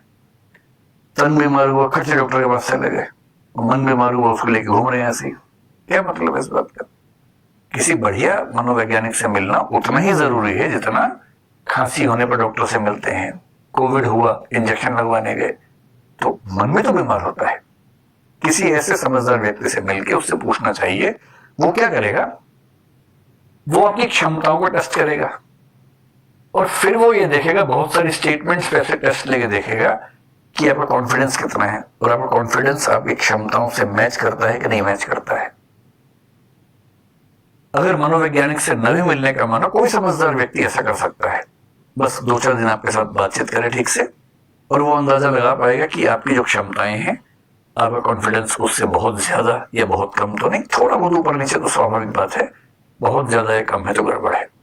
वो तरीका वही है, आपकी क्षमताओं का टेस्ट लेना पड़ेगा। जैसे मुझे कई बच्चे बोलते हैं हमें तो कुछ नहीं आता। मैं अपने घर में देखता हूँ एग्जाम से पहले बच्चे बोलने लगते हैं कुछ नहीं आता, कल एग्जाम है, कुछ नहीं आता, सब भूल गए, फेल हो जाएंगे, और हमेशा पास हो जाते हैं। तो मैं उनसे बोलता हूँ तुम यार टेंशन ना लो, फेल हो तो मेरी जिम्मेदारी, तुम जाओ ना मस्त होके, जो दिमाग में बस लिख के आ जाना, टेंशन मत लेना। क्योंकि बेंचमार्क क्या है, एग्जाम से एक रात पहले आपके पाठ्यक्रम में 100 क्वेश्चंस हैं और 100 में से आपको मान लीजिए 80 याद है, 20 याद नहीं हो पा रहे, आपका दिमाग उन 20 पे लगा हुआ है, ये भी याद नहीं, ये भी याद नहीं, ये भी याद नहीं, 80 पे ध्यान ही नहीं आपका। और पेपर में क्या होना है, 10 क्वेश्चन आएंगे, उनमें से 8 करने हैं और आपको 80 पहले ही आते हैं जिस पर ध्यान नहीं दे रहे हैं। इसलिए अक्सर क्या होता है कि तैयारी मतलब एग्जाम से एक दिन पहले बच्चों को ये बोलना कि कुछ नहीं आता और एग्जाम के बाद बड़ा अच्छा हुआ, ये बहुत स्वाभाविक है क्योंकि बेंचमार्क दोनों के अलग अलग हैं और इसी तनाव में हमेशा रहते हैं। इसलिए क्षमताओं को टेस्ट करना बहुत जरूरी है। जैसे मेरे पास कोई बच्चा बोलता है कि मुझे लिखना बिल्कुल नहीं आता, मैं ये बात मानता ही नहीं जब तक वो लिख के ना दिखाए। जब वो लिख के देखता है तब मैं उसको बोलता हूँ कि भाई तुम्हारा परसेप्शन बहुत गलत है, आपकी भाषा और आपकी लेखन क्षमता लगभग 80% बच्चों से बेहतर है। और जब कोई एक्सपर्ट आपको ये बात बोलेगा तो वो क्या कर रहा है, वो सिग्निफिकेंट अदर बोल के बन के आपका सेल्फ का कंसेप्ट चेंज कर रहा है और वही उसकी भूमिका होनी चाहिए। ठीक है जी। नमस्कार सर, मेरा नाम दीप्ति है। सर, शायर का ये कहना कि हर सांस ये कहती है कि हम हैं तो खुदा भी है, या शास्त्रों या धर्मों में हर धर्म का ये कहना कि ईश्वर अल्लाह सर्वशक्तिमान है, जिसने बनाई है दुनिया वही है, या संरचना और सृजन विनाश उसी से है, गॉड में भी गॉड कॉम्प्लेक्स है क्या, या नार्सिज्म की ये भी? देखिए, गॉड को मानने का मतलब ये है कि हम अपने अंदर गॉड कॉम्प्लेक्स नहीं लेके आ रहे। जैसे हमने मान लिया कि दुनिया किसी और ने बनाई है तो हम फ्री हो गए, ये हमने तो नहीं बनाई। भगवान कुछ भी कर सकता है, यानी मैं कुछ भी नहीं कर सकता। तो गॉड को मान लेने से इस बात की संभावना बढ़ती है कि नार्सिसिज्म हमें ना हो। ठीक है, इसलिए आप देखेंगे आमतौर पर जो लोग धर्म को बहुत गहराई से मानते हैं उनमें नार्सिसिज्म की टेंडेंसी आमतौर पर कम रहती है। नार्सिसिज्म वहां ज्यादा होगा जहां इंडिविजुअलिज्म ज्यादा होता है और रिलीजियस फेथ कम होता है। शायर वाली बात ठीक है, लेकिन शायर भी ये नहीं कह रहा कि उसमें नार्सिसिज्म है, वो कह रहा है कि हर सांस इस बात की गवाह है कि खुदा है। इसका मतलब मैं अगली सांस ले पा रहा हूं, इसका मतलब खुदा ने, ईश्वर ने मुझे अगली सांस बख्शी है। ये कहने में भी निहित है कि मेरी ताकत इस संसार में कुछ भी नहीं है, सारी ताकत ईश्वर की है। तो ईश्वर सर्वशक्तिमान, देखिए पहली बात तो सर्वशक्तिमान ईश्वर हर कोई नहीं मानता है। सर्वशक्तिमान ईश्वर कुछ धर्म मानते हैं, यहूदी मानते हैं, ईसाई मानते हैं, मुसलमान मानते हैं। बाकी धर्मों में ईश्वर अगर है भी तो सर्वशक्तिमान हर जगह नहीं होता है। जैसे भारतीय परंपरा में न्याय दर्शन में, वैशेषिक में ईश्वर है, योग में भी ईश्वर है, सर्वशक्तिमान नहीं। हाँ, वेदांत में सर्वशक्तिमान ईश्वर आता है। तो सर्वशक्तिमान ईश्वर हर जगह नहीं होता है, कुछ धर्मों में। लेकिन जैसे ही आप ईश्वर को सर्वशक्तिमान मानते हैं या अत्यंत शक्तिमान मानते हैं, उस अनुपात में हमारी शक्ति कम हो जाती है और हमारी शक्ति का कम होना नार्सिसिज्म के न पनपने की संभावना बढ़ाता है। तो ठीक है, अगर आप मानते हैं तो मानना ठीक है, अच्छी बात है। सर, इसी की कंटिन्यूएशन में अगर वो जो श्लोक है यदा यदा ही धर्मस्य ग्लानिर्भवति भारत, तो अगर अधर्म पे धर्म की जीत के लिए कृष्ण कहते हैं कि मैं अवतार लूंगा, या कोई भी अगर ऐसा कहता है, तो उस पे भी तो वो अपने आप को एक सर्वोच्च उसमें रख रहे हैं क्या? हाँ, लेकिन पर है ये ध्यान रखना है कि जब गीता में कृष्ण कह रहे हैं कि मैं अवतार लूंगा, तो कृष्ण वहां एक ह्यूमन बीइंग के रूप में नहीं कह रहे हैं, एक अवतार के रूप में कह रहे हैं। वो विष्णु, ईश्वर विष्णु के प्रतिनिधि के रूप में कह रहे हैं। तो ईश्वर का प्रतिनिधि अगर ये कहे कि मैं ईश्वर के आदेश पर आया हूं और ये करने के लिए आया हूं, तो इससे भी नार्सिसिज्म नहीं बढ़ता, क्योंकि वो एक मनुष्य नहीं कह रहा। जब कोई सामान्य मनुष्य ये कहने लगे तो नार्सिसिज्म है, लेकिन ईश्वर या ईश्वर का प्रतिनिधि कहे, क्योंकि ये बात ईसा मसीह भी कह रहे हैं पश्चिम में, ठीक ये बात कह रहे हैं, पर वहां फिर कंसेप्ट चेंज हो गया, वो ईश्वर की बात होगी। लेकिन यदि ये बात कोई सामान्य व्यक्ति कहने लग जाए तो चिंता की बात है। ठीक है, थैंक यू सर। सर मेरा नाम नितिन है। सर ये मैं थोड़ा सा ये समझना चाहूंगा कि नार्सिसिज्म की अगर कहीं से शुरुआत भी होती है, वैसे तो अपने आप ही काम करता है समाज में, लेकिन अगर इसकी कहीं शुरुआत होती है तो बेसिक जो नेसेसरी आइटम्स है उनका हम ये कहें कि इक्वली अगर डिस्ट्रीब्यूट नहीं हो रहा तो यहाँ से भी थोड़ा सा वो बढ़ सकता है। एग्जाम्पल के तौर पर जैसे कि जो गवर्नमेंट जॉब होती है या यूपीएससी का एग्जाम क्लियर करके मान लीजिए कोई अफसर बन जाते हैं, तो उनको ऐसे बेनिफिट भी मिलते हैं जो कि सबको मिलने चाहिए, इक्वली मिलने चाहिए, जैसे मेडिक्लेम और एजुकेशन, ये उनको नॉर्मल से थोड़ा बेहतर मिलती है। अब होता क्या है कि जब उनको एजुकेशन बेहतर मिली जो कि नॉर्मल लोगों को नहीं मिलती, तो वो अपने बच्चों पे भी दबाव डालते हैं कि बेटा हमें वो नहीं मिला जो तुम्हें मिला, तो उनपे बेसिकली इनडायरेक्टली एक यहाँ से नार्सिसिज्म शुरू हो गया, क्योंकि उन्होंने उनके फादर ने कभी फेस नहीं करा, लेकिन अब उनको एक इनडायरेक्टली बेनिफिट मिल गया तो वो आगे अब इसको कंटिन्यू कर रही है। यहाँ से भी क्या नार्सिसिज्म की शुरुआत थोड़ी सी हो जाती है अगर जो बेसिक रेमिटेंस है वो इक्वली अगर ना हो तो। मतलब एक हाइपोथेसिस है, मान भी सकते हैं। आपका मानना यह है कि अगर बुनियादी सुविधाएं सबको बराबर मिलेंगी तो नार्सिसिज्म नहीं होगा। मतलब एक विचार के रूप में कह सकते हैं, क्योंकि जिन देशों में समाजवाद आया, सोवियत संघ एक जमाने में था, चीन भी खुद को समाजवाद का देश कहता ही है, क्यूबा में भी समाजवाद हम देखते हैं। सवाल यह है कि अगर समानता आने से नार्सिसिज्म खत्म हो जाएगा तो लेनिन और स्टालिन क्यों पैदा हुए, माओ क्यों पैदा हुआ, फिदेल कास्ट्रो क्यों पैदा हुआ, और नॉर्थ कोरिया भी समाजवादी देश है, किम जोंग उन क्यों पैदा हुआ। तो जिन देशों में समाजवाद स्थापित हुआ वहां भी नार्सिसिस्ट शासक हुए ही हैं। नार्सिसिज्म दक्षिण पंथ में देखें तो हिटलर से बड़ा नार्सिसिस्ट हमें नजर नहीं आता है। इसलिए मतलब मेरी असहमति है। एक विचार यह है कि समानता आने से समस्याएं दूर हो जाएंगी, एक विचार यह है कि समानता आने से समस्याओं की प्रकृति बदल जाएगी। मेरे ख्याल में समस्याएं बदल जाएंगी और पूरी समानता आ भी नहीं सकती। आप कितनी भी कोशिश करेंगे उसमें देने में समानता बराबर होगी, लेने में बराबर नहीं होगी। रिसेप्टर्स भी तो बराबर चाहिए ना, उसमें रिसीवर्स भी तो बराबर चाहिए लोगों के अंदर। अगर लोगों में क्षमताओं का ही अंतर है तो फिर कहीं ना कहीं विषमता पैदा हो जाएगी। और इसलिए वो एक आदर्श स्थिति कि सब पूरी तरह समान हो जाए, ये काल्पनिक बात ज्यादा है। कार्ल मार्क्स का हसीन सपना ज्यादा है, लेकिन दुनिया का सच इसके नजदीक है नहीं।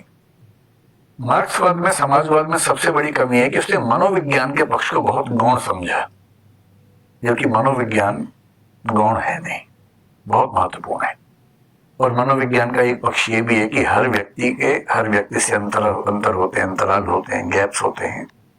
आप उन्हें खारिज करके पूरी दुनिया पर एक व्याख्या लाद देंगे और चाहेंगे कि वैसा हो जाए तो आसान नहीं है।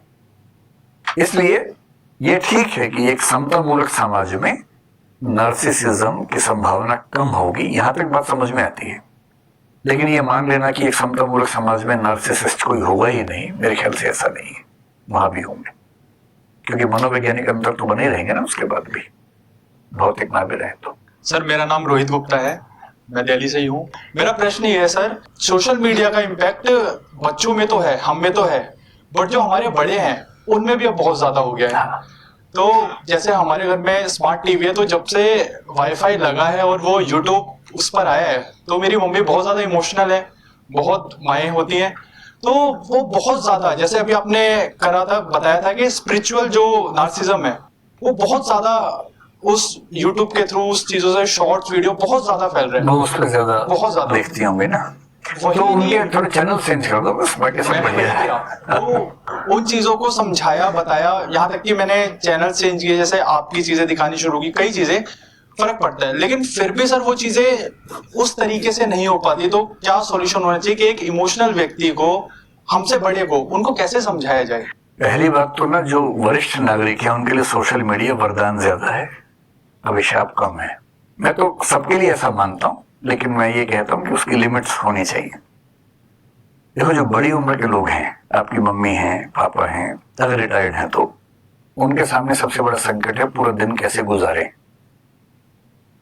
बुजुर्ग व्यक्ति के जीवन में क्या संकट है? एक आर्थिक संकट होता है जिसका समाधान कई लोग कर लेते हैं, पेंशन है या उन्होंने पहले से व्यवस्था कर ली है या बच्चे कर रहे हैं। एक सामाजिक संकट होता है कि वो उनके पास एक सर्कल नहीं है। किसी किसी घर में, जॉइंट फैमिली में ये दुख भी नहीं होता है, बड़े शहरों में तो ये बड़ा दुख है कि समाज ही नहीं है। तो वो सुबह शाम मंदिर चले गए, उनके लिए मंदिर आध्यात्मिक कम है, सामाजिक स्थान ज्यादा है, क्योंकि भाई पूरा ग्रुप मिलता है, खूब बातें होती हैं, हंसी होता है, मजाक होता है, भजन हुए, भजन गाने में जो ऊर्जा खर्च हुई उसमें मजा आया। तो मैं तो अक्सर ये कहता हूँ कि धर्म एक सामाजिक मामला ज्यादा है, आध्यात्मिक मामला कम है। आध्यात्मिकता की चाशनी में रखते हैं ताकि लोगों को ऐसा लगे, लेकिन उसके मूल जो उसके लाभ है वो सामाजिक ज्यादा है। लेकिन सुबह शाम 1-1 घंटा मंदिर जाने के बाद बाकी 24 घंटे उनकी नींद भी कम होती है उस उम्र में, 6 घंटे सुबह के, 8 घंटे, बाकी 16 घंटे कैसे गुजारे। इसलिए बूढ़े लोगों के सामने, बूढ़े में ना 50 के ऊपर कुछ भी मान लीजिए, उनके सामने सबसे बड़ा संकट है कि अपना समय कैसे गुजारे। बड़ा मुश्किल होता है। पहले टीवी चैनल्स में क्या था कि एक टीवी चैनल आता था, उसमें क्या देखें, शुरू भी शाम को होता था। कई चैनल्स आए, लेकिन दुर्भाग्य है कि हमारी रुचियां उससे खराब ज्यादा हुई, क्योंकि जो टीवी सीरियल्स आते थे वो हर घर के अंदर साजिशों पर ही केंद्रित रहते थे। ये अजीब हालत रही हमारे समाज के 10-20 साल तक कि हर घर में साजिशें ही चल रही हैं, प्यार मोहब्बत कहीं है ही नहीं। सोशल मीडिया ने बड़ा कमाल क्या किया कि अब व्यूअर के पास लाखों चॉइसेस हैं। इतनी चॉइसेस सैटेलाइट टीवी कभी दे नहीं सकता था, कभी नहीं दे सकता था। वो एक खबर चलाएगा, अगले 7 दिन तक क्या क्या नहीं करेगा उस खबर के नाम पे। तो सोशल मीडिया में ये है कि ऐसे हजारों चैनल्स हैं जो थोड़े से मैच्योर चैनल्स हैं, बेहतर चैनल्स हैं। बस ये है कि एल्गोरिदम ऐसा है कि आपने एक चीज देखी बार बार आने लगती है, जब तक कि आप उस पर जाके ये ना कहेंगे डोंट रिकमेंड मी दिस। तो अगर आपकी मम्मी सोशल मीडिया पे है, पहली बात तो बधाई की बात है कि वो बहुत सीमित दुनिया से बाहर निकल पाई। अब यह है कि उनकी दुनिया इस सेंस में सीमित है कि वो सोशल मीडिया पे जानते नहीं कि क्या क्या है। ये आपकी जिम्मेदारी है उनको 10-20 बढ़िया चैनल्स एक बार दिखाना, एक बार वहां ले जाना, एक बार वीडियो दिखा देना, ताकि उनके रिकमेंडेशंस में वीडियो आते रहे। अगर उनका स्पिरिचुअल टेस्ट है, जो कि आमतौर पर 50-60 की उम्र के बाद लोगों का हो जाता है, स्पिरिचुअलिज्म में भी कुछ आपको ऐसे लोग मिलेंगे जो तार्किक और बढ़िया बात करते हैं, वो अंधश्रद्धा की बात नहीं करते हैं, वो दिखा दीजिए। हो सकता है कि स्पिरिचुअलिटी में ही उनका टेस्ट बेहतर हो जाए। और थोड़ा सा नॉन स्पिरिचुअल भी दिखाइए, केवल स्पिरिचुअल क्यों, थोड़ा सा मोटिवेशनल हो। कुछ ऐसे चैनल जो किसी ऐसी महिला ने बनाए हो जो अपना घर संभालती थी और उसके बाद उसने कुछ कमाल किया सोशल मीडिया पर, उसका चैनल दिखाइए। तो केवल वैरायटी देने की बात है, एक बार उनको अच्छा लगने लगेगा तो फिर मजा आ जाएगा। और स्टैंड अप कॉमेडी दिखाने से तो ये कि कम से कम जब भी मन दुखी हुआ, एक कॉमिक शो देख लिया और थोड़ा हंसी मजाक हो गया तो मन शांत हो ही जाता है। ठीक है सर, मेरा नाम हिमांशु है, मैं जलंधर से आया हूँ। बस इनको छोटा रखूंगा ताकि दूसरों को भी मौका मिले। क्या बात है। तो सर मैं ये समझना चाह रहा हूँ कि भीड़ जो है वो इमोशन से चलती है, तो भीड़ ही किसी भी देश का या किसी भी समाज का भविष्य भी तय करती है। तो हम ऐसा सामाजिक स्तर पे या शिक्षा के स्तर पे क्या कर सकते हैं कि हम जिंदा दिमाग पैदा करें जो भीड़ को एक सही दिशा दे, ताकि हम एक समृद्ध समाज का निर्माण कर पाएं। इसमें मैं आपकी समझ और आपकी राय जानना चाहता हूं। अब एक छोटी सी सर बात आपके उत्तर से पहले, सॉरी आपको डिस्टर्ब करने के लिए, मैंने डॉक्टर विकास दिव्य कीर्ति को 2020 में सुनना शुरू किया था। वो मैं ही हूँ, पता है ना। पता है सर आप ही हैं, लेकिन थोड़ा सा कम्युनिकेशन आपसे सीखने के बाद तो मुझे लगा कि इस तरह से बात को रखा जाए तो ज्यादा बेहतर है। उससे पहले मैं तार्किक व्यक्ति, मैं समझता हूँ, मेरी समझ में, लिमिटेड समझ में, कि मैं तार्किक व्यक्ति हूँ, लेकिन मैं अग्रेसिव भी था। तो उससे क्या होता था कि जब मैं अपने तर्क अग्रेसिवनेस के साथ रखता था तो उसका मूल्य कोई नहीं रहता था, क्योंकि मैंने आपसे ये सीखा कि कम्युनिकेशन बहुत जरूरी है। तो मैं अब आपको सुनने के बाद अपने में ये बदलाव महसूस करता हूँ, मैंने इस चीज को खत्म किया है और इसकी पुष्टि मेरी माता ने की है कि तुम में ये बदलाव है। तो आने से पहले माता ने कहा था यदि सर से डायरेक्ट शास्त्रकार हो तो आपने सर को मेरा धन्यवाद देना है। तो माता की तरफ से आपको धन्यवाद, मेरी तरफ से उनको भी धन्यवाद दे दीजिएगा। ठीक है, वैसे भी एग्रेसिव होना ना बेवकूफी है, कोई मतलब है नहीं एग्रेसिव होने का। अगर आपके विचार में सच में दम है तो पहुंच ही जाएगा। चिल्लाने से क्या होगा, चीखने चिल्लाने से, है ना। लेकिन आपका जो प्रश्न है भीड़ वाला, देखिए 3 शब्द हैं। एक शब्द है कलेक्टिविटी, एक शब्द होता है क्राउड, एक शब्द होता है मॉब। जब बहुत सारे लोग एक साथ हों हम उसको बोलते हैं कलेक्टिविटी। जब उसमें थोड़ा सा अंधापन आने लगे, इमोशंस हावी होने लगे, तो वो क्राउड हो जाता है। क्राउड के लिए आमतौर पर भीड़ हम कह देते हैं। और जब ये भावनाओं में एकदम अंधी हो जाए तो इसको मॉब बोलते हैं। इससे लिंचिंग जब भी होती है वो क्राउड लिंचिंग नहीं होती, मॉब लिंचिंग होती है, क्योंकि मॉब पागल हो चुकी है। और भीड़ के साथ दिक्कत क्या है, वो लोग इमोशन से फटे हुए लोग हैं। उस समय बारूद है, वो एक चिंगारी देनी है और बम फट जाएगा। और जो लोग मॉब बनाते हैं वही चिंगारी देते हैं उसके बाद, और वो बेचारे लोग समझ नहीं पाते कि उनको इस्तेमाल किया गया उसके अंदर। कोशिश ये करनी है कि एक अच्छा समाज, जब व्यक्ति इंडिविजुअल से कलेक्टिविटी की ओर जाए, अपना विवेक साथ में लेके जाए और कोई उसको भड़का के क्राउड में या मॉब में कन्वर्ट ना कर सके। और ये कब होता है, जब किसी समाज में शिक्षा व्यवस्था, एक मात्रा तक धर्म व्यवस्था भी हो सकती है, परिवारों में जो परवरिश की व्यवस्थाएं हैं वो थोड़ी सी तार्किक हों, वैज्ञानिक हों, समझदारी से भरी हों। हमारी शिक्षा व्यवस्था में जो कमी मुझे लगती है सबसे बड़ी, वो ये कि हम बच्चे को चिंतनशील प्राणी नहीं बनाते हैं। हम उसको रटना सिखाते हैं, याद करना सिखाते हैं। साइंस पढ़ रहे तो मोशन की परिभाषा ये रटो इसको और ये जाके लिखाना। डेमोक्रेसी की परिभाषा अनडेमोक्रेटिक तरीके से रटवाई जा रही है, तो सब बच्चे वही लिख के आ रहे हैं डेमोक्रेसी क्या है। इतनी गहरी बातें जो स्कूल में पढ़ाई गई महसूस तो करवाई नहीं गई।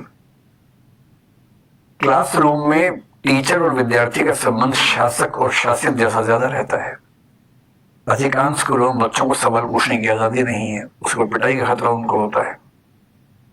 जब तक बच्चे सवाल नहीं पूछेंगे, जब तक बच्चों को पढ़ाई में रुझान, मजा नहीं आने लगेगा, और जब तक पढ़ाई दिमाग से उतरकर दिल तक नहीं पहुंचेगी, जब तक साइंटिफिक टेम्परामेंट नहीं बनेगा। हमारे कॉन्स्टिट्यूशन में मूल दायित्वों में, फंडामेंटल ड्यूटीज में लिखा हुआ है साइंटिफिक टेम्पर डेवलप करना है। और साइंस पढ़ के भी साइंटिफिक टेम्पर डेवलप हो जरूरी नहीं है। बहुत सारे वैज्ञानिक लेबोरेटरी के अंदर साइंटिस्ट होते हैं, बाहर निकलते हैं अंधविश्वासी व्यक्ति हो जाते हैं। साइंटिफिक टेम्पर तब है जब साइंस की वैल्यूज आपके रोजमर्रा के जीवन में हो, कोई आपको अंधविश्वासी बना ही ना सके। आजकल चमत्कारों का बहुत क्रेज चल रहा है और वो देख के सच में लगता है कि ऐसा कैसे होता है। मैं खुद परेशान रहा हूं और मेरी अपनी आदत यह है कि मैं बिना बात के विरोध, बिना बात के समर्थन करने से बचता हूं। तो आपको अजीब सा लगेगा, मैंने बहुत ढूंढ के एक टीचर को तलाशा भारत में कहीं से जो मेंटलिज्म सिखाता है, उससे बात की, उसको दिल्ली बुलाया, 2 दिन मैंने उसकी क्लास अटेंड की, 8-10 घंटे मैंने पढ़ाई की उसके साथ। 50 तरह के चमत्कार और जादू उसने मुझे करके दिखाए। मैं हर बार परेशान हो गया कि कैसे हो गया, फिर से सिखाया। अब मैं वो सब कर सकता हूं। मैं अभी नहीं बताऊंगा क्योंकि मैंने उनसे वायदा किया कि मैं सारी पोल नहीं खोल सकता हूं, और मुझे सारी चिंताएं दूर हो गई उसके बाद। कहने का भाव यह है कि एक ऐसा समाज जो किसी बात पर अंधविश्वास नहीं करता है, अंध अविश्वास भी नहीं करता है, जिस चीज पर संदेह है, संशय है, उसको स्टडी करता है, समझता है, चर्चाएं करता है, बहस करता है, वो बनता है जिंदा समाज। वो व्यक्ति होता है जिंदा आदमी। भीड़ से अलग होना अकेला क्राइटेरिया नहीं है। किसी मामले में भीड़ अगर ठीक है तो भीड़ के साथ भी होना चाहिए। समाज के साथ होना भी समझदारी है। पर यदि समाज गलत बात पे एक हुआ है तो आपको समाज से अलग होने का साहस भी होना चाहिए, विवेक भी होना चाहिए। और ये तभी है कि जब पढ़ने लिखने की, समझदारी की संस्कृति विकसित होगी। और ये तब होती है जब सरकार शिक्षा पे बजट भी अपना बढ़ाए, ऐसे टीचर्स को भी तलाशे। और सबसे बड़ी बात, एक टीचर बनना समाज में सपना जिस दिन बन गया। अभी देश के सबसे योग्य लोग क्या बनना चाहते हैं? उनको IIT करना है, एम्स करना है, डॉक्टर बनना है, इंजीनियर बनना है, MBA करना है, कंपनियां चलानी है, IAS बनना है, IPS बनना है। देश के सबसे समझदार व्यक्ति को टीचर नहीं बनना है, और जिस दिन देश के सबसे योग्य लोग टीचर बनने की जिद कर लेंगे, समाज बदल जाएगा। वो कब होगा? जब टीचर को सुविधाएं और सम्मान इतना मिले। अमेरिका जैसे देशों में, इंग्लैंड जैसे देशों में आपको पता है डॉक्टर इंजीनियर से ज्यादा वेतन और सम्मान टीचर्स का होता है, इसलिए वहां पढ़ाई की वैल्यू है। यहाँ टीचर वो बनता है जो कुछ नहीं बन पाया। हम लोग मजाक में कहते हैं कि टीचर और फटीचर में अंतर ही नहीं होता यहाँ पर। तो जिस दिन शिक्षा, अध्यापक, इन सबका सम्मान ठीक से होने लगेगा, कल्चर बदलेगी, कल्चर ऑफ लर्निंग बदलेगी देश में। और उसके 20-50 साल बाद आपको समाज वैसा नजर आएगा जो मुद्दों पर सोचता है, समझता है, न कि बह जाता है। लंबा समय लगेगा, 2 दिन की बात नहीं है। ठीक है। नमस्ते सर। सर सवाल ये था कि कूली और मीट की बातें पढ़ने सुनने के बाद दिमाग ये खराब हो जाता है कि मैं वो नहीं हूँ जो मैं सोच रहा हूँ, मैं वो भी नहीं हूँ जो आप सोच रहे हैं, तो मैं तो वो हूँ जो आप सोच रहे हैं जो मैं हूँ। नहीं, जो आप सोच रहे हैं कि मैं सोच रहा हूँ। कि मैं सोच रहा हूँ। तो सर इसमें सवाल ये उठता है कि मैं हूँ कौन? तो आइडिया ये है कि क्या नार्सिसिज्म एक तरह से इस चीज का, ये जो अब हम साइकोलॉजी से थोड़ा सा दर्शन की तरफ चले गए हैं, क्या नार्सिसिज्म इस चीज के लिए थोड़ा सा महत्वपूर्ण साबित हो सकता है कि इंसान किसी भी चीज को लेके अपनी एक आइडेंटिटी, अपनी एक अस्मिता खुद क्रिएट करे, खुद अपने आप अंदर में उत्पन्न करे? जैसे रियलिटी के भी अलग अलग वर्जन्स हमारे सामने बताए जाते हैं कि मेरी रियलिटी जो है, जो मैं समझ रहा हूँ, आप मुझे कितना जानते हैं, वो मेरा वर्जन है। तो मेरा असली वर्जन कहाँ है? तो नार्सिसिज्म क्या इसकी कोई की है? मतलब इसमें जो आपके प्रश्न है ना, पहला और तीसरा दोनों एक ही है कि दरअसल मैं हूं कौन, है ना। मेरे वर्जन्स एक मेरे मन में है, किसी और के मन में है। दरअसल सही वर्जन कौन सा है? इसमें समस्या दरअसल ये है कि आप मान के चल रहे हैं कि एक ऑब्जेक्टिव वर्जन होना ही चाहिए। मूल समस्या यही है ही नहीं। आप एक निश्चित व्यक्ति के रूप में डिफाइन किए जा सकने वाली वस्तु नहीं है। मैं क्यों मान लूं कि मुझे डिफाइन किया जा सकता है पूरी तरह से ऑब्जेक्टिवली? नहीं कर सकते मुझे कोई डिफाइन। मेरी नजर में मेरा परसेप्शन आज जो है, कल वो नहीं था, कल फिर वो नहीं रहेगा, वो भी चेंज होता रहता है। आपकी नजर में मेरा परसेप्शन चेंज होता रहेगा। मान लीजिए कि मैं 100 में से 99 स्थितियों में बहुत शांत रहता हूं, एक स्थिति में बहुत गुस्सा मुझे आ गया। संयोग से 3 व्यक्तियों ने जीवन में मुझे उसी एक क्षण में देखा और वो अपने घर जाके क्या बोले, बड़ा गुस्सैल आदमी है, जबकि वो मेरे 100 में से एक स्थिति थी।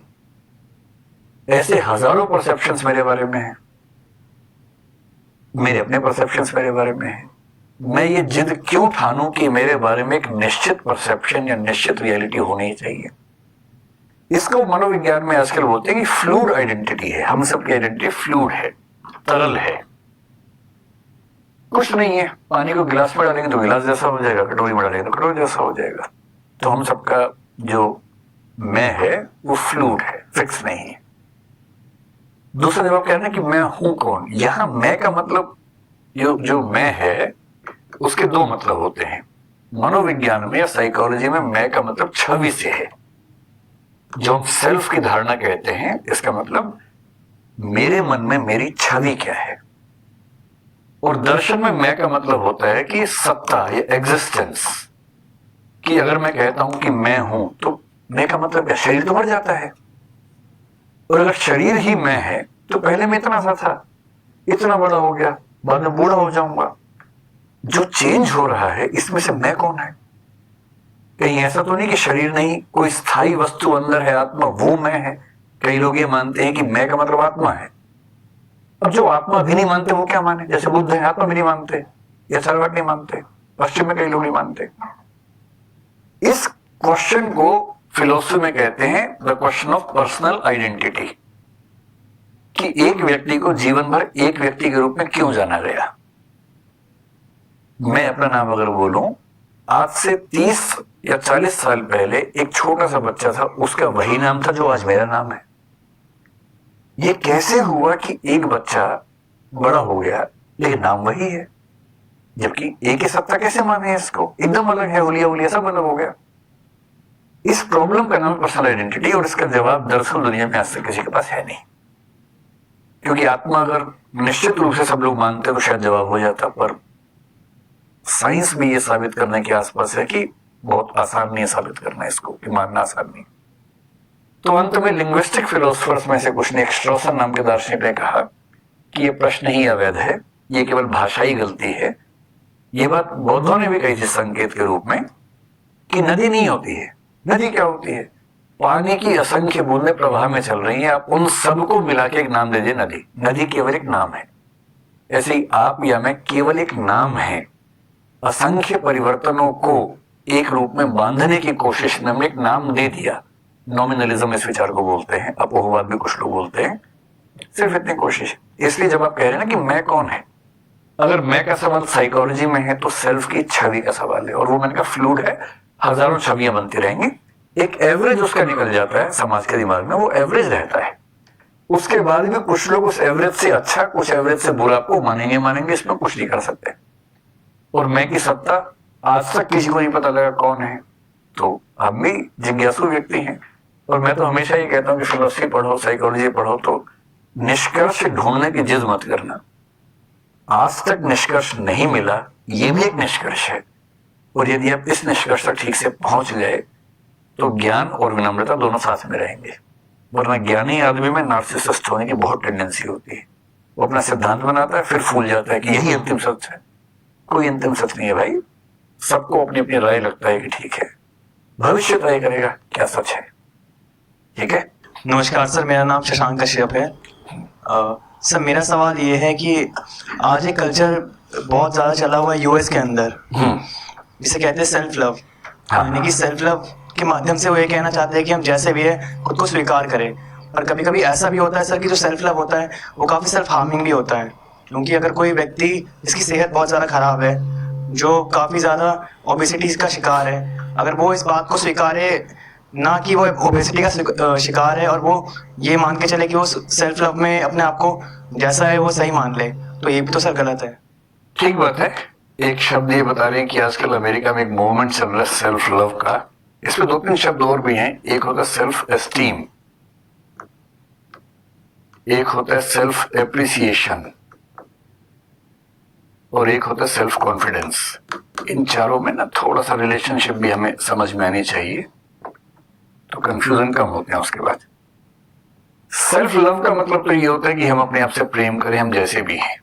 और ये बात सच में है कि प्रेम में थोड़ा सा अंधापन होता ही है। जब आप किसी से प्यार करते हैं तो उस समय बहुत विवेकशील निगाह से उसको देखने की क्षमता हमारे अंदर कम हो जाती है।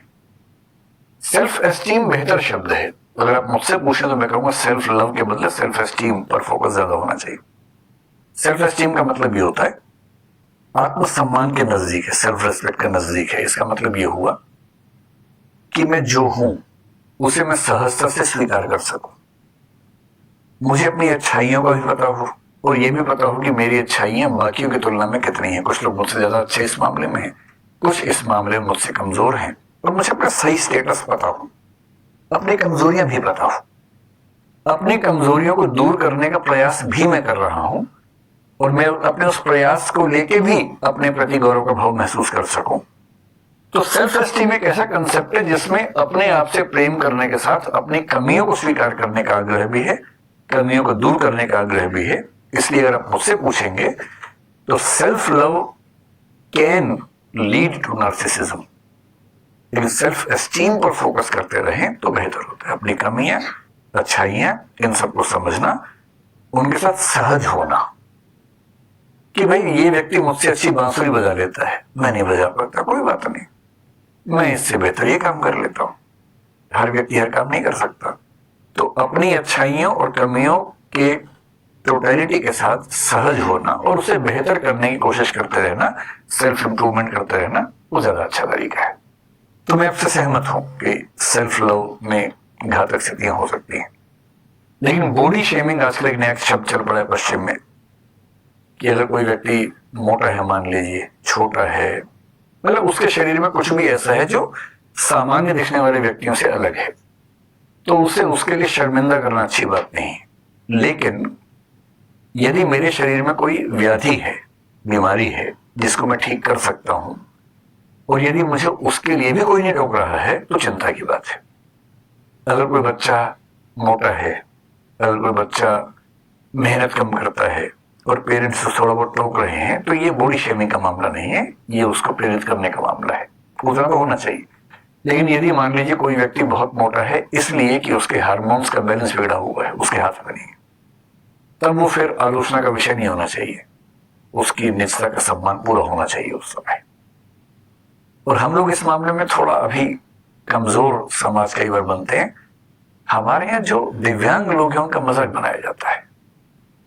अगर कोई व्यक्ति नहीं देख पा रहा है और आप उसको गलत भाषा से बुला रहे हैं, कोई व्यक्ति एक पैर उसका ठीक नहीं है उसको आप गलत शब्द से बुला रहे हैं, तो एक तो पहले ही बेचारा पीड़ित है, ऊपर से आपकी भाषा उसको लहूलुहान करती है।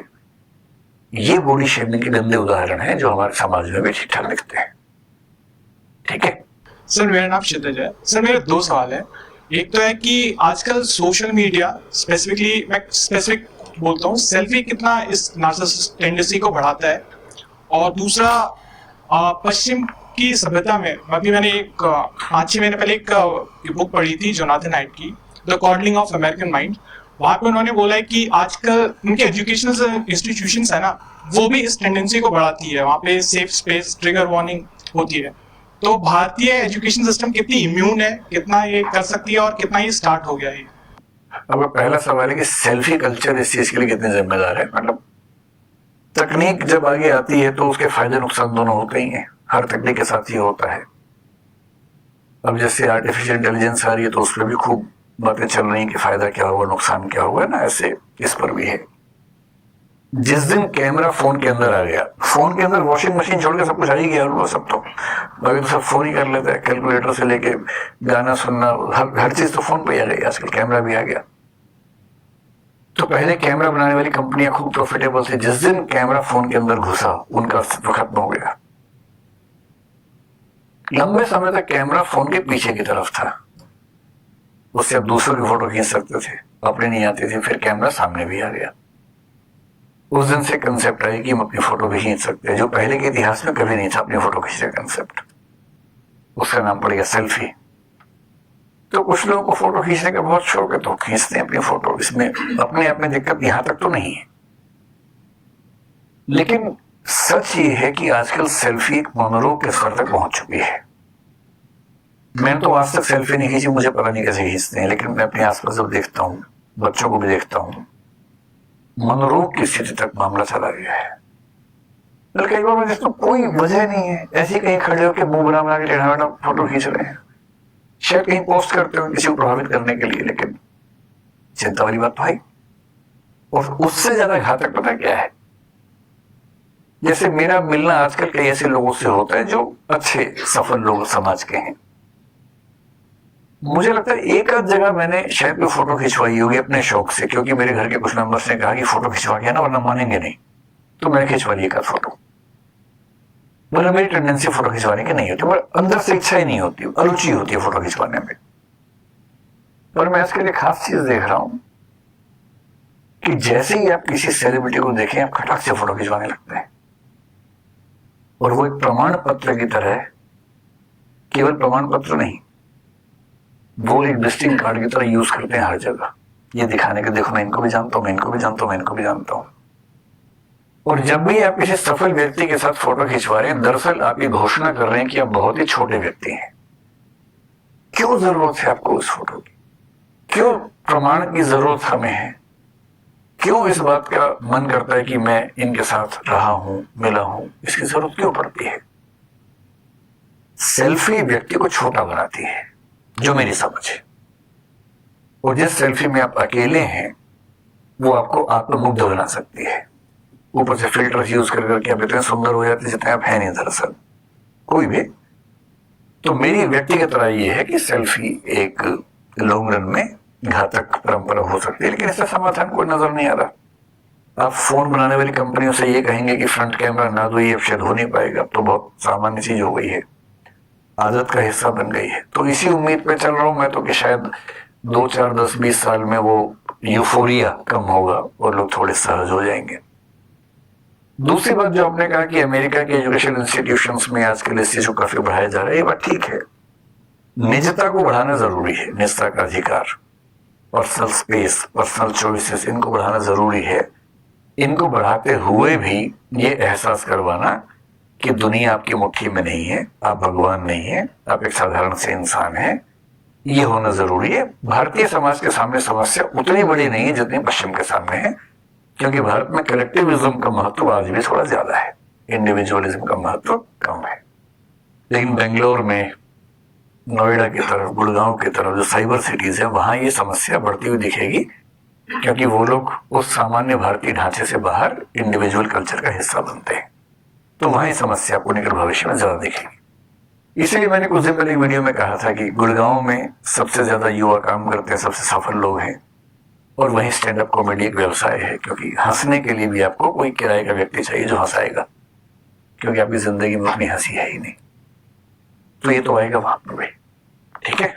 नमस्ते सर, मेरा नाम शुभम है, मैं अलवर राजस्थान से हूँ। सर मैं आपको बहुत बहुत बधाई देना चाहता हूँ और आपको धन्यवाद कहना चाहता हूँ, क्योंकि सर मेरी समझ में अब तक केवल ऐसे शोज होता है जैसे डांस शोज हो गए या फिर म्यूजिक शो हो गए, स्टैंड अप शो हो गए, लेकिन शायद पहली बार ऐसा हो रहा है कि एक टीचर एक शो कर रहा है या एक टीचर एक कार्यक्रम कर रहा है, इतने सारे लोग दूर दूर से आए हुए हैं। तो सर बहुत बहुत धन्यवाद आपका कि आपने सर समाज के हम जैसे कुछ जिज्ञासु लोगों के लिए एक ऐसा मंच तैयार किया जहां पर हम अपनी जिज्ञासाएं शांत कर सकें। सर बहुत बहुत धन्यवाद आपका। शुक्रिया। और सर आपने एक बात बोली थी कि यूएसए में जैसा ऐसा हो रहा है कि टीचर्स का काफी सम्मान है, टीचर्स की सैलरी भी इंजीनियर्स डॉक्टर से ज्यादा है। सर मुझे लग रहा है कि भारत में भी ये समय काफी जल्दी आने वाला है आप जैसे टीचर्स की वजह से। आज है तो बढ़िया, और यदि मैं उसमें कुछ भूमिका निभा सकूं तो और अच्छी बात है, बढ़िया। सर बहुत जल्दी आने वाला है। Thank you, thank you, thank you. चलिए इसके साथ ही समाप्त करते हैं आपका सेशन। बहुत बहुत धन्यवाद आपको।